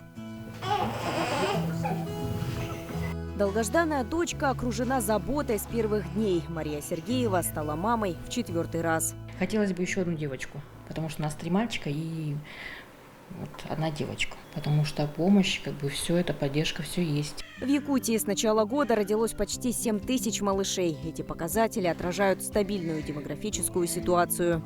После рождения малыши отдыхают в этом помещении. Здесь, под присмотром медицинских работников, они дожидаются, когда их вернут в руки мамы. В среднем за месяц в перинатальном центре рождается около 500 малышей. В Якутии каждая 4-я семья многодетная. За последние 5 лет количество больших семей увеличилось на 3000. Особое внимание теме материнства и детства государство уделило в год семьи. По решению Владимира Путина многодетные семьи получили еще больше поддержки. В республике учрежден грант главы Якутии муниципалитетам за лучшие результаты в семейной политике в размере 10 миллионов рублей. В 2024 году победителем стал Горный район. В селе Артасурт Горного района звучит музыка. Семья Вензель обзавелась особенной традицией. Супруги Ксения, Алексей и 6 сыновей. Все они участники музыкальной группы. Работы в сельской жизни всегда хватает. Коров накормить, подоить. Делают все вместе. И уже 16 лет живут душа в душу. В 2023 году республика добилась исторического достижения. На свет появился миллионный житель республики. Улучшение демографической ситуации в стране является приоритетом. Якутия – лидер по этому показателю на Дальнем Востоке. В регионе выстроена целостная система поддержки семей с детьми, что вселяет уверенность в стабильном будущем. Александр Сергеевич, мы уже говорили о том, что действительно президент страны на Восточном экономическом форуме отметил демографические успехи Якутии, назвав нас лидерами по приросту населения. Вот как все-таки республике удается поддерживать такие темпы роста и за счет чего? Знаете, это же результат нашей комплексной системы работы. Безусловно, просто финансовыми методами мы ничего не решили бы. Да? Вместе с тем, без таких решений материальных вопросов, тоже трудно рассчитывать на взаимность со стороны общества. И видите, мама же правильно говорит, Сергеева, что государство сегодня все на самом деле решает, да, надо уже количество детей нам увеличивать. Вот. И мы сегодня, кстати говоря, я бы не стал так говорить, что все у нас прекрасно. Я не склонен здесь ситуацию драматизировать, но у нас тоже, как и в целом в России, показатели ухудшаются по рождаемости. Другой вопрос, что у других тоже падает, так, и, соответственно, мы как бы наверху остаемся, да, но вот рождаемость, например, мы видим, что по городу Якутску очень серьезно, именно по самому городе, да, рождаемость тоже падает, так, а у нас ведь город Якутск, он наиболее быстро растущий, место, куда больше всего молодежи собирается, а понятно, что в перспективе снижение рождаемости здесь даст нам очень большие проблемы вообще по численности населения, так, и в том числе в количестве детей. Впервые в этом году у нас в первый класс в городе Якутске за многие уже десятилетия пошло меньше детей, чем в прошлом году. Вот это вот уже, ну, цифры не врут, их можно по-разному интерпретировать, но у нас по городу Якутска такая картина есть. Это связано именно с тем, что здесь рождаемость в Якутске падает сильнее, чем по другим районам республики. И здесь, конечно, еще раз говорю, это такая история комплексная. Общество в целом должно все-таки, возвращаясь к своим корням, возвращаясь к тем задачам, которые мы как республика, как общность такая должны решать, мы должны понимать, что без увеличения количества нашего населения мы многие задачи не сможем решить. Даже при повышении производительности труда и так далее, так далее. Есть вопросы, где именно количество людей решает те или иные вопросы. Поэтому мы работу эту будем дальше проводить. Наш вот такой, знаете, ну, наш золотой запас, да, это наши многодетные семьи. Мы видим, что их количество в республике с каждым годом растет. Это наше, вот еще раз, это достояние республики. И мы должны многодетные семьи поддерживать по всем направлениям. И будем их поддерживать. Конечно, здесь и вопросы здоровья населения, они тоже, на мой взгляд, очень важны. И здоровье детского, здоровье в школе, здоровье уже в зрелом возрасте. Здесь, безусловно, я считаю, вопрос не только к здравоохранению, так, но и в целом к нашему обществу. Мы должны вообще вот свое здоровье тоже беречь, здоровье себе, свое, своих детей. И поэтому не могу сказать, что у нас, еще раз хочу подчеркнуть, что все у нас замечательно. Вот. Но вместе с тем, конечно, вот то, что мы являемся одними из лидеров страны, для нас это, с одной стороны, так, знаете, гордость, да, это хорошо, но с другой стороны, это вызов, потому что другие на нас смотрят. Вот. Мы, соответственно, должны идти вперед. И здесь останавливаться, почивать на лаврах, ну, я, по крайней мере, никак не намерен. Надо в целом в этой части всему нашему обществу очень много сделать еще. Александр Сергеевич мне подсказывает, что у нас есть видеообращение семьи Павловых. Семья Павловых славится тем, что воспитывает, внимание, больше 20 детей. Давайте посмотрим. Уважаемый Александр Сергеевич, дорогие якутяне, от имени нашей большой семьи Павловых от всего сердца примите самые теплые поздравления с Днем Государственности Республики Саха. Как родители 28 детей, мы желаем, чтобы наша родная республика всегда оставалась самым теплым, надежным домом для каждого ее жителя, чтобы наши дети росли в мире и согласии. Арсений Сергеевич, мы, приемные семьи, хотели бы выразить вам особую благодарность за системную поддержку. Благодаря вашим решениям за последние годы было существенно увеличено вознаграждение приемным родителям. Желаем вам крепкого здоровья, неиссякаемой энергии, успехов во всех начинаниях и, конечно же, семейного благополучия и счастья. Спасибо большое. Спасибо. Очень приятно. Что ж, Александр Сергеевич, примем еще один звонок в студии. Слушаем вас, говорите вы в прямом эфире. Александр Сергеевич. Здорово. Онарва Елена Константиновна Джакускайтан ерьеби. Здоровьетна хасақта хоғылаққын. Сотырдағыта үйерақ жылын көрсе кен анығылы оңғылақ адаптивный комплекс ағылығыда. Биги оғылыр бұд кехи бұйытнан үйнеллергер, сайдалыргер, олыс табығаста, толырық ұқ берілі бетіттен, терапевттер олыс үйеребет, мақталбыд мұңыра суақкен, тербияқтен бағарабын, дорогой болуын әтәңіне сылдын. Мақтау болу, Лена Константиновна, здесь даже не вопрос, а пожелания теплые в связи с открытием адаптивного образовательного кластера у нас в Якутске. Это реально уникальный проект, аналогов ему практически в стране нету. Я сам еще, когда был главой города, конечно, у нас тогда и деревянных школ, у нас и общеобразовательные школы были деревянные, и много было школ для детей с ограниченной возможностью, которые тоже были деревянные. И вот тогда как раз вопросы их уже переселения в новые здания мы активно поднимали, начинали решать, многое тогда сделали. А потом вот как раз возник вопрос по школе, по 34-й, которая вот здесь, интернат ее был на Сергеляском шоссе. Сами они обучались в старом здании на Билибина, 18-й школы, по-моему. Раньше такое здание каменное, но оно, конечно, абсолютно не приспособлено для детей с ограниченными возможностями.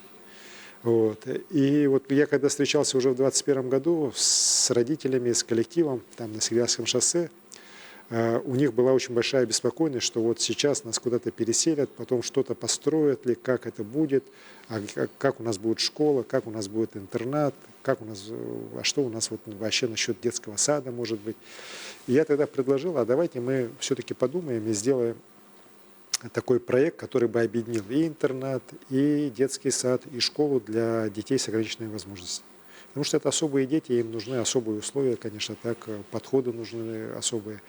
И вот если бы это все в одной среде такой инклюзивной, хорошей, правильной организовать, то мог бы быть, я подумал, что может быть и лучший результат.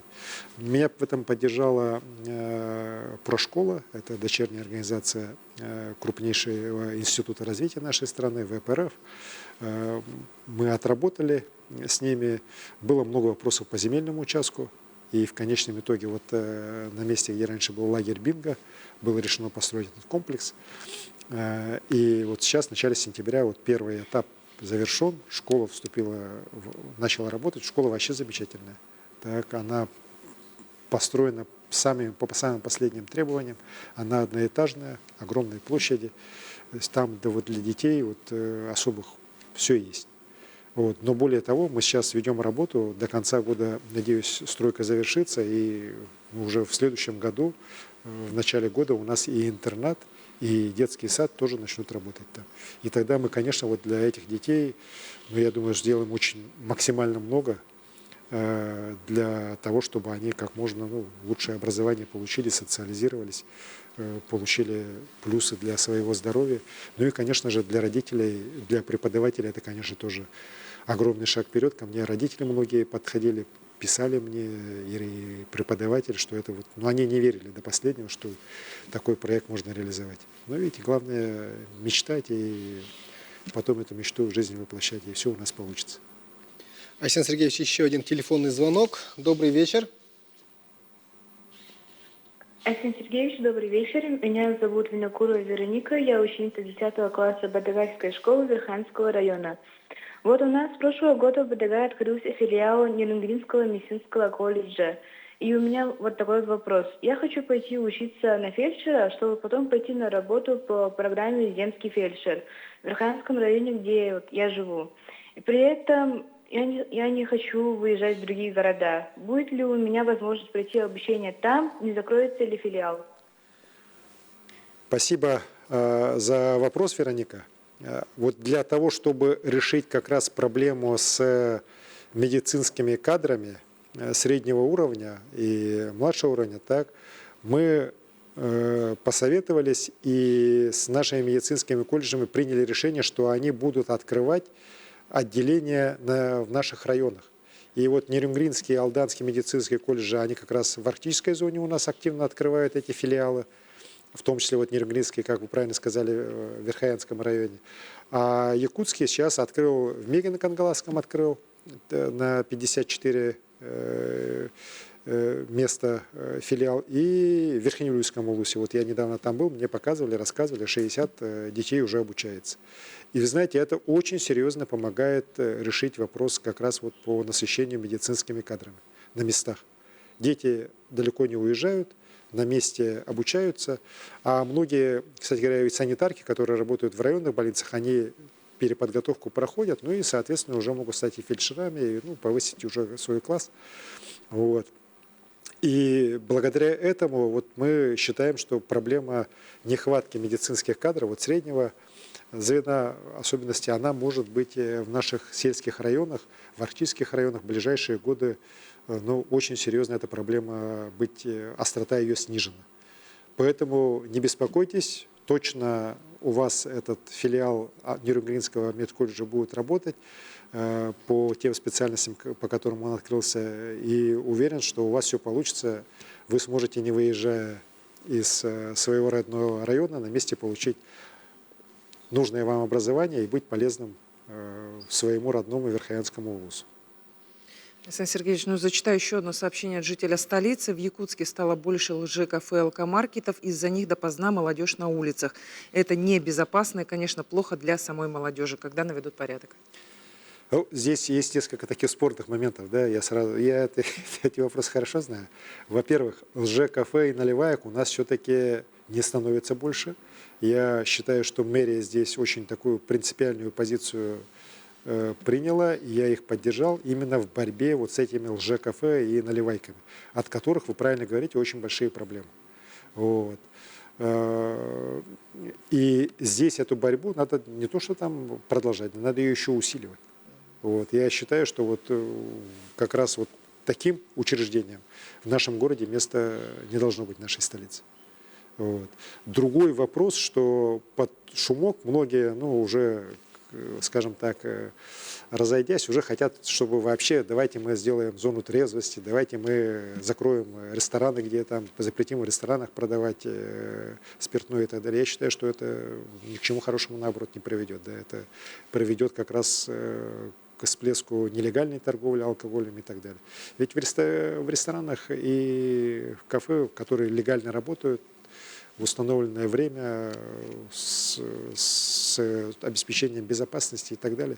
Таких тяжелых случаев-то нет. У нас они происходят, к сожалению, вот как раз вот в очень таких учреждениях, которые работают на грани фола.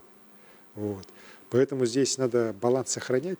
С одной стороны, мы сплошное запретительство вводить не должны, а с другой стороны, вот с теми, кто работает, извлекая прибыль из незаконной деятельности, вот, из незаконной торговли алкоголем в первую очередь, да, или пытаясь мимикрировать под якобы законную торговлю, но на самом деле абсолютно такой, занимаясь, ну, вот такой профанацией закона, вот их надо просто выбрасывать из города, так, закрывать. И здесь я главу города в этой работе вот именно поддерживаю. Александр Сергеевич, у нас есть еще одно видео поздравления якутянам. Давайте посмотрим. Уважаемый Айсен Сергеевич и якутяне, экипаж атомного ледокола «Якутия» поздравляет вас с Днем Государственности.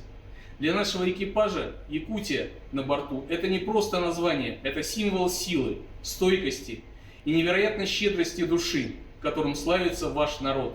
Даже в самые суровые морозы и в самые трудные вахты мы помним, в честь какого мужественного и прекрасного края назван наш ледокол.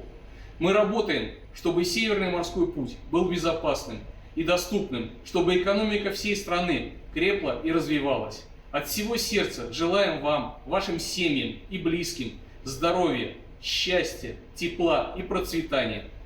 Пусть в ваших домах всегда царят любовь и достаток, и над якутской землей всегда светит яркое солнце. С праздником, дорогие друзья! Огромное спасибо, ну, как говорится, атомному ледоколу «Якутия» 7 футов под килем. Я помню, как мы спускали этот корабль на воду. Он на меня, конечно, колоссальное впечатление произвел. Вот 170 метров длина, высота там 18-этажный дом. Вот такая махина, да, создана человеком. Спустили, и вот несколько лет только прошло, пару лет, так, и он уже сейчас работает во льдах Северного Ледовитого океана. Ведь Россия на самом деле уникальная страна. Только у нас есть такой мощный ледокольный флот. И именно как раз реализация Северного морского проекта реализации вот Северного морского пути, она способна очень большой импульс позитивный дать и развитию нашей республики. Я буквально вот сейчас вернулся с Москвы, мы там ряд таких серьезных тоже встреч проводили. И, конечно, наши подходы к развитию трансарктических наших маршрутов через Лену, в первую очередь, да, через использование нашей железной дороги до Нижней Бестяха, как транзитных таких артерий с выходом на Северный морской путь, они очень серьезно поддерживаются руководством. И вот та же агломерация Тикси-Найба, она сегодня очень серьезно рассматривается как одна из узловых точек вообще Северного морского пути на всем ее протяжении. Именно для обеспечения не только безопасности Северного морского пути, но вот как одна из основных таких локаций, через которые будут большие серьезные груза проходить. Ну и, конечно же, это, еще раз говорю, это серьезнейшее развитие всех наших северных территорий. Поэтому дай Бог, чтобы вот этот ледокол Якутия так и многие годы бороздил Северный Ледовитый океан, ну и чтобы как раз развитие Северного морского пути самый большой позитивный импульс и арктической зоне Якутии, и в целом нашей республике принесло. Александр Сергеевич, наш эфир близится к концу. Работаем уже больше 3 часов. Предлагаю посмотреть завершающий видео вопрос от юной участницы нашего эфира. Уважаемый Александр Сергеевич, меня зовут Александрова Лилиана. Я ученица 8 Г-класса средней школы номер 31 города Якутска. Я изучаю наших краснокнижных животных. Они удивительные. Например, стерхи влюбляются один раз и на всю жизнь. Для птиц и животных нет человеческих границ. Какие наши проекты по защите местной фауны могут быть интересны всему миру? Спасибо за вопрос. Вы знаете, вот сегодня мы открывали как раз ряд объектов. Знаете, республика же много строит. И раньше, помните, один объект открываем, уже большой праздник. Да, сейчас мы под День государства, вот сегодня 10 объектов у нас вступило в строй, самых разных. В том числе уникальная такая станция на Охотском перевозе, это в Тампонском районе, где это место чем уникально? Там достаточно все сужаются вот горы, и через это место пролетает в основном вот наша восточная популяция стерхов. То есть якутская так называемая популяция стерхов, она практически там вся летит. И это уникальное место как раз для наблюдения за пролетами их. И по весне, когда они летят в тундру, и сейчас вот осенью, когда они уже летят в Китай. И мы сейчас и с руководством вот нашего парка Каталык, который входит в парк уже Ленские столбы, с руководством Министерства природных ресурсов, с китайскими нашими коллегами обсуждаем о возможности номинирования вот всей этой территории, вот этого проекта большого пролета стерха, как природного наследия человечества в рамках программ ЮНЕСКО. Как ни странно, вот именно такой вот межгосударственный проект, да, и проект, связанный с пролетом такой уникальной птицы, как стерх, краснокнижной, мировой такой птицы, да, известной, а он, оказывается, имеет все шансы все-таки быть номинированным и такую получить, ну, звание именно как природное наследие. Мы будем над этим работать и уверен, что какие-то общие подходы мы найдем, но в любом случае я хочу сказать, что здесь благодаря многолетней работе наших экологов, и здесь я хочу им огромное спасибо сказать, за вот эти десятилетия с момента создания резервата Каталык, с момента начала вот очень серьезной работы по сохранению стерха, мы сделали вообще удивительную вещь.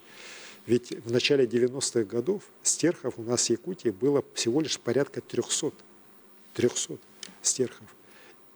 А сейчас, вот по подсчетам и китайских ученых, и российских ученых, эта популяция выросла где-то до 7 тысяч. Вот. То есть стерх у нас уже становится его много, так? Его уже видят, много видят. Так?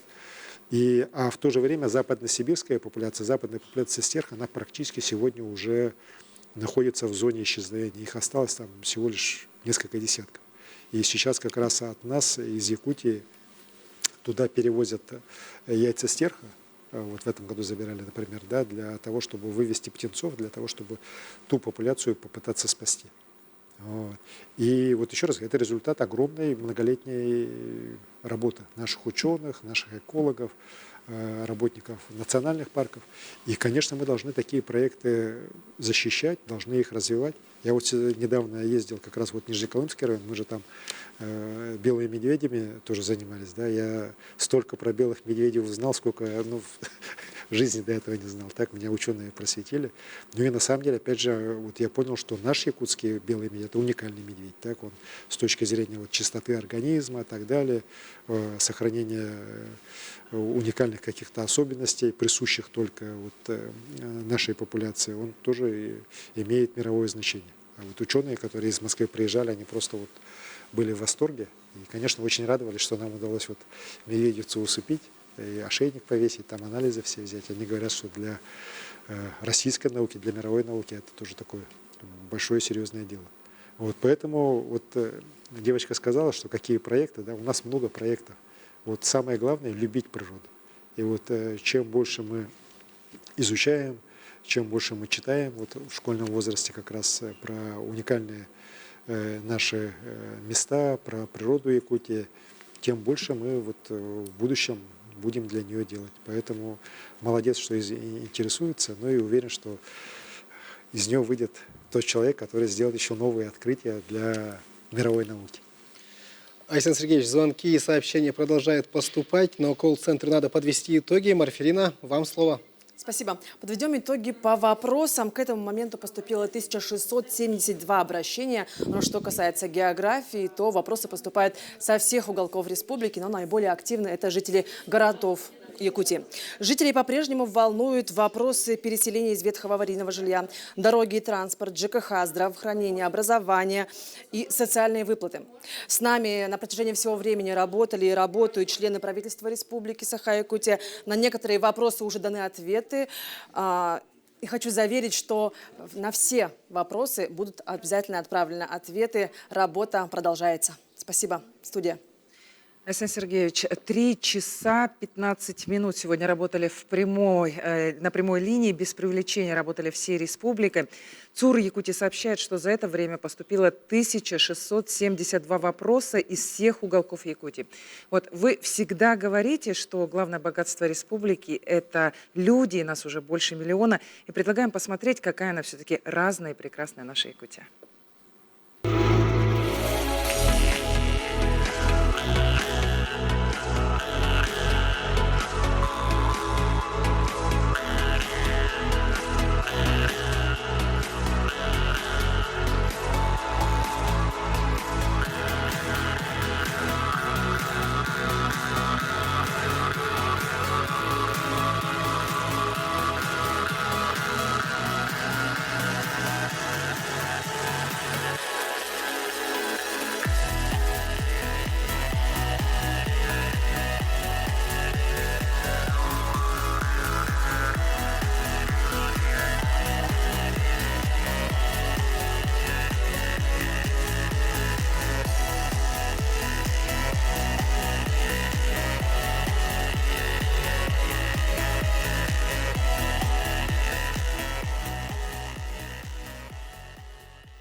Знаете, вот я в заключение, да, прежде чем блиц тогда перейдем, вот мне очень понравилась вот сегодняшняя доска, очень много здесь вопросов, самых разных. И эти вопросы, они жизненные, они волнуют жителей нашей республики, конкретных поселков, городов, сел.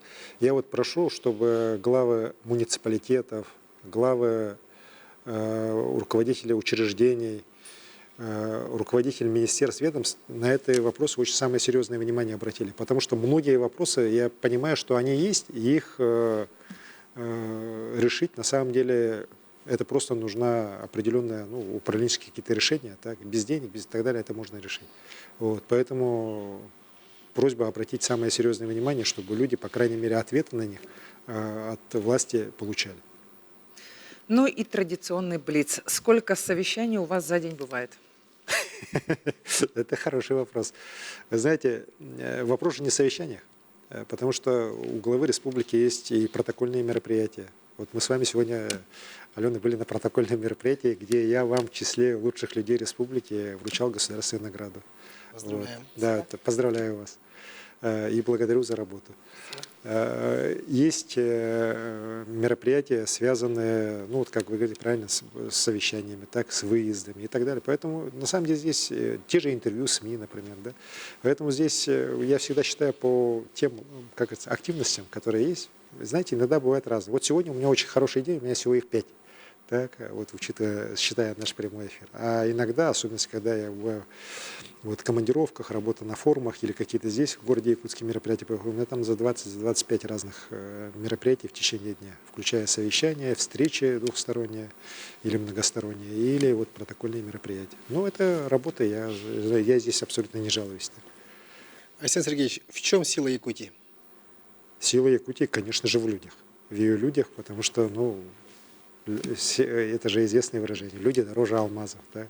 Алмазы сияют ярко, а люди еще ярче. Так? Ну, еще раз говорю, именно в людях, потому что только те, кто живет в Якутии, например, в самом суровом крае на земле, где многие вообще не понимают, как мы живем, да? Они, я считаю, вот как раз пример вот такой человеческой жизнестойкости, оптимизма и любви к жизни. Когда вы последний раз смеялись до слез? Ну, знаете, это у меня регулярно происходит, когда я встречаюсь со своими студенческими друзьями. Мы обычно вот сидим и всегда вспоминаем свое студенчество. И там у каждого из нас миллион историй. Причем мы их вспоминаем по второму, по третьему, там уже по 100-му разу, но все равно хохочем. Да? И, ну, не так часто это бывает, к сожалению, но все равно я стараюсь с друзьями так время от времени встречаться по праздникам каким-нибудь и вот вспоминать просто, знаете, вот просто свою юность, свою молодость. И очень много веселого всегда вспоминаю. Откуда черпаете мотивацию для работы? Ну, в любви к жизни. Потому что мотивация, она же как, в чем эта мотивация? Я давал присягу, я давал клятву народу Якутии работать в его интересах. Так? Ну, большей мотивации, по-моему, придумать трудно. Так? И, соответственно, я должен делать... Я даже об этом не думал. Я вот в этой части, знаете, я понимаю, что мы обязаны делать эту работу, делать ее лучше, лучше и лучше. Когда вы в последний раз писали письмо от руки? Вы знаете, вот до недавнего времени я ответил, что это было очень давно, но в этом году у меня же дочка школу закончила, и вот родительский комитет попросил нас всех родителей детям на выпускной написать от руки, кто открытку, кто, говорит, если хочет, письмо об этом дне, о ребенке, свои чувства. Ну, супруга поручила это дело мне. Вот, я решил, думаю, напишу там чуть-чуть, а потом как-то разошелся и написал вот очень несколько страниц. Оказалось, 2 родителя, которые вот такой, знаете, серьезный труд написали. Ну, конечно, я был очень растроган, потому что дочка прочитала, потом куда-то исчезла с выпускной. Я думаю, что случилось, мало ли что. Пошли искать, а она там сидит на диванчике, плачет. Вот, настолько, мы с ней тоже посидели, поплакались. Айсен Сергеевич, что для вас сейчас в жизни главное? Вы знаете, наверное, я здесь не буду оригинален, да, для всех нас самое главное, чтобы мы быстрее победили. Вот, и наши ребята домой вернулись с победой. Поверьте, другой, более важной задачи для нас нет. И для меня тоже. А вы вообще жесткий руководитель? Не, я не могу себя сказать, что я жесткий, я справедливый. Если я понимаю, что человек делает несправедливо, я могу быть очень жестким.